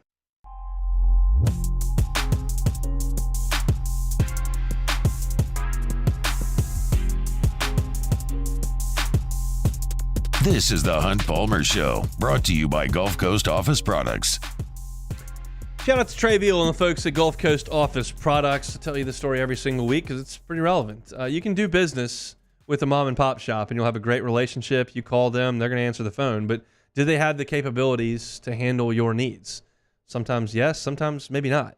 You can do business with the big box stores where they're located in Atlanta or New York or San Francisco, and you might be able to call them and leave a voicemail and you're just a line item there, but they've got everything you need. Why not just strike a perfect balance there with the folks at Gulf Coast Office Products? You're going to have a great relationship with your rep, whether it's Trey or one of the other reps over there at Gulf Coast Office Products. You're going to get fantastic customer service from a local company that can service all of Louisiana. and they've got the capabilities and the resources to handle your situation. They've got $1 million on the ground here at their Baton Rouge store that they can get to you. They've got an incredible service team. If there's a malfunction with one of your machines, they can handle that as well. It's first-class organization. It's Gulf Coast Office Products. Your printing, scanning, copier needs, they've got you covered no matter what vertical market you are in. They handle all of our stuff here at Guarantee Media, and we're thrilled with our partnership with Gulf Coast Office Products. Check them out online. It's gcopnet.com, gcopnet.com. It's my friends at Gulf Coast Office Products. They bring you our Monday shows each and every week. Learn the transfer portal destination for a couple of Tigers over the weekend. The one I just talked about entering the break was Brady Neal. Brady Neal, a Tallahassee native who will now play his final college baseball season likely with the Alabama Crimson Tide. He's a Tallahassee native who will go up the road to Tuscaloosa and play in the SEC. I've said this a few times since Neal entered the transfer portal. I give this caveat every time. I don't know that's necessary, but I feel like I should. I don't like talking negatively about collegiate athletes that are given everything they have. But with that understanding, I had seen enough of Paxton Kling to go, man, I don't think this is going to work. There's just not enough positive offensively from him for me to think that something's going to click and he's going to become a .315 hitter who hits 9 home runs. I just don't see it. His at-bats did not, to me, appear to be a guy that was going to play at that level.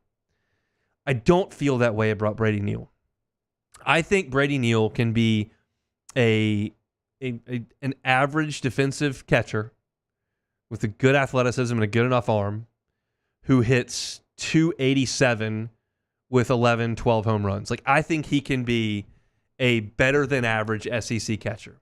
I don't know that he will be. I think he can be. He just needs more at-bats. And at LSU, he just didn't get a chance to get those at-bats because of injury and guys playing great opposite him. And so I'm curious to see. He's been swinging the bat up there in Cape Cod pretty well. Had a big home run over the weekend.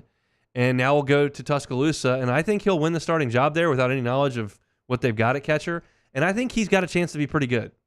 So I was disappointed to see him move on, especially understanding that LSU doesn't really have anything at catcher at this point. He's really it, and he moves on because you lose Travinsky and Milazzo, and those guys have no more eligibility. So I thought that Neal had the inside track to be the catcher, but we'll see what Blaze Priester does when he gets here, and we hope that Cade Arrabidi gets here, and maybe I'm proven to be a fool because those guys dwarf the production that Brady Neal has in Tuscaloosa. That remains to be seen. But for me personally, just as I watched it, I felt like Brady Neal had a chance based on his talent level and just getting more at-bats to be a really good college catcher, and it just didn't quite happen. I've talked about this in those classes. 2 years ago, Neal was the guy that I really wanted to get to campus. Last year, Milam was the guy I really wanted to get to campus. And then this year, as I look at it, like Maverick Rizzi is the guy. And when I say that, guys down the list, not the top of the class that might be a top 25 pick. I'm not talking about the Chase Shores and Cam Johnsons, and I'm not talking about Blake Mitchell from last year. I'm not talking about guys at the top of this class like Connor Griffin. Like, clearly, those are the number one guys on the list. I'm talking about guys kind of down that may look like kind of a draft risk, but real chance to get to school, and I think can be real productive. Neal never really got that chance. We'll see in Tuscaloosa, and Milam looks to be kind of proving himself as a stud. As he had a great freshman year, certainly at the end there. So Brady Neal will go to Tuscaloosa. Paxton Kling will play at Penn State. I think that makes a lot of sense. I think that he goes back home, and he's got a chance against lower-level competition maybe to gain some more confidence, improve his production, show those tools a little bit better than he did down here in the Southeastern Conference. He's always going to be a really good defensive outfielder. He's always going to be a guy who can run the bases. Question is, does the hit tool show up? And it did not in Baton Rouge. Maybe it does here moving forward at Penn State. So those two guys have found their homes for the foreseeable future. Paxton Kling at Penn State, Brady Neal over in Tuscaloosa at Alabama. All right, let's play some Take It or Leave It, Jordan Kitchens. All right. Wimbledon, take it or leave it. It's the first day of Wimbledon today, the fortnight over there at the All England Lawn and Racket Club. I will take it. I think Wimbledon is cool. I was a huge Wimbledon fan growing up. I loved Pete Sampras. I loved Andy Roddick. I pulled for Maria Sharapova as well. I loved Wimbledon growing up. It was all that was on during the morning in the summer when you were off school, and I used to watch it every single day. I loved it. I've kind of grown out of that. I feel like I missed a lot of the Federer era, the Nadal era, the Djokovic era. I just don't pay that much attention, and because of the time that it's on in the morning when you're at work, like I don't get as into it as I once did. I couldn't tell you the top 3 seeds on either side, the men's or the women's, in this Wimbledon. But I do like tennis. I would love to go to Wimbledon, even though it's so far down the bucket list in terms of where you would check it off that I don't think that's ever going to happen. But yeah, I like it. I just can't promise I'm going to watch a ton of it. Okay. Angel Reese broke the record for most consecutive double-doubles in WNBA history over the weekend. Reese for Rookie of the Year, take it or leave it. I'll take it. It sounds like she's doing awesome. Like I haven't watched a game. I don't know any other rookies besides Caitlin Clark and Cardoso, who's on her team, who I think was hurt. Pretty much just Angel and Caitlin at this point. So, and I feel like I've read on Twitter that Caitlin Clark's has been good, not great. Yeah. And it sounds like Angel's kind of doing her thing there for the Chicago Sky. I think that's great if she gets it. I just I don't know. I can't handicap that race. I haven't watched. Have you? I've been watching, and it's really. I mean, it's like picking apples, different color apples at this point, because Caitlin is doing her thing too. The Angel, like you said, she got the double-double record right now. It's like I said, either you like yellow apples or green apples. If I'm just watching basketball, I'd rather watch Caitlin Clark bomb it from 28 feet and splash it. But I do respect very much Angel's ability to go down there and do the dirty work. Yeah, you need bullies. Right, and I knew that she would do that in college because you're facing a bunch of college players. You're facing grown women now, and she's still going down there on the block and handling her business, or so the stat sheet says. So I think that's awesome for Angel. I hope she wins WA Rookie of the Year, but I can't handicap the race. I haven't watched. All right, Utah is naming defensive coordinator Morgan Scalley as a successor to longtime head coach Kyle Whittingham. No timetable has been given for Whittingham's departure. Take it or leave it.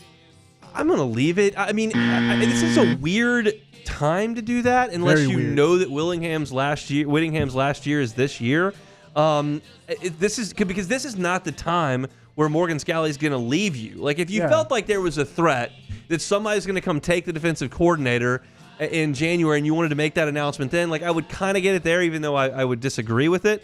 I don't get this time to do it, and I also don't love coaches in waiting. It's like, what is that? You don't want to conduct a search. Like, Utah is a pretty proud football program. I realize they probably think a lot of Morgan Scalley, but, like, you could attract somebody. Now, we have seen in some coaching hires, like, A&M just hired their hitting coach for baseball. We know that some teams Kentucky ended up with Mark Pope, who I'd never heard of in basketball. So we kind of think that, hey, you can just go out there and get a great coach. And sometimes that's not necessarily the case. Coaching searches can be a little bit bumpy, but, like, I don't see the benefit in this. What if Scalley's defense sucks this year?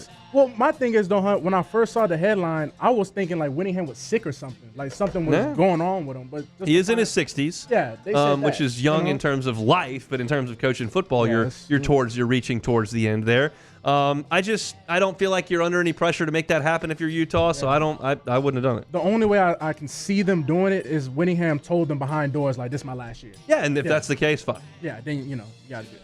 All right, last but not least, with Klay Thompson leaving the Warriors for the Mavericks today and Chris Paul being released, who was a part of the infamous Jordan Poole trade, is this officially the end of the Golden State Warriors dynasty? Take it or leave it. I will leave it. I think that ended like a year ago. You're right. I think it's been done. I think we all know that those guys run. They do. I mean, it's now the players aren't there, so it certainly is. I will say this, that dynasty is over. I enjoyed the hell out of it. Yeah, I know that some people got Warriors fatigue. Some people didn't like the Durant situation. I did. Some people have LeBron fatigue, and like that they were kind of the story for a long time.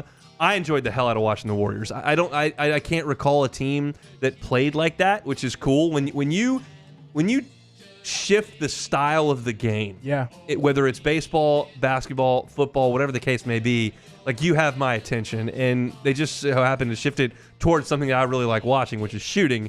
And I realize that it's probably not the most sustainable thing because shooting can come and go. They sustained it with shooting. And so it was, to me, really, really awesome to watch. And it'll be interesting to see what Klay brings to the Mavs and then certainly what Steph's Warriors become. But I enjoyed the hell out of watching them play basketball. It's one of those things you don't appreciate till it's gone. So, yeah, the dynasty is over, but we got to put them to rest, man. You got to say our last couple words. And we always say, is this a dynasty? Was that a dynasty? Or then when a team wins, like the Celtics this year, will they be a dynasty? They can rest comfortably knowing, it was a dynasty. I heard someone try to argue against it because they won pre-Durant, then they won with Durant, then they won post-Durant, so it was 3 different things. I'm like, no. This is Steph, Clay, and Draymond's deal. There are going to be some moving pieces. Not all of them go to the Hall of Fame like Kevin Durant is, but, that is a dynasty. It's Kerr, it's Green, it's Curry, it's Clay. It was a dynasty. It was a dynasty because also they were dominant for consecutive years. Yeah. It wasn't spotty. No, they was dominant for at least 5 to 6 years straight. So there you go. There you go. We talked a little NBA on today's show with the Pels. Talked a little bit about the Warriors there at the end. If you missed any of today's show, you can always catch it on demand at 1045ESPN.com's on-demand tab. All of our shows are archived in their entirety right there each and every day. It's Off the Bench, Live at Lunch, Hunt Palmer Show, AFR. They're all there at 1045ESPN.com. You can also find them on your apps, Spotify, Apple Podcasts, Google. Wherever you find your sound, you can always find us, as well as our shows that are archived in their entirety on YouTube. I opened the show talking about Texas A&M hiring a new baseball coach. What does it mean for LSU baseball in the transfer portal? Talked a little bit about that. Brandon Drum covers Oklahoma. He was with us in the first hour. CJ Vogel covers Texas. He was with us in the first hour as Texas and Oklahoma now officially in the family of the Southeastern Conference as we move forward. Pels got DeJounte Murray. They lose Jonas Valanciunas and Najee Marshall in free agent deals. Talked about that at the end of hour number 1. Top 5 moments in LSU's 2023-2024 calendar. I gave them to you, and we heard a little bit of sound from them as well. You can go catch that. Garrett Nussmeier apparently put on a show at Manning Passing Academy. You can find that at our LSU YouTube channel, Hunt on LSU. And Jamarcus Russell, unfortunately, being sued for some malfeasance over there in the Mobile era. You can catch that part on demand as well. That's going to do it for us here on a Monday edition of the Hunt Palmer Show presented by Gulf Coast Office Products. We're back tomorrow, same time, same place. I got Glenn West talking Tigers, Sharif Ishak talking Saints and Pels, so looking forward to that. Matt Musso is going to drive you home on After Further Review. Have a great Monday. We're back tomorrow on the Hunt Palmer Show. You are now listening to the Hunt Palmer Show. Gulf Coast Office Products is a nationally recognized Savin office equipment dealer based right here in Louisiana. Over 100 employees strong, Gulf Coast has the boots on the ground to support all vertical markets, from education, engineering,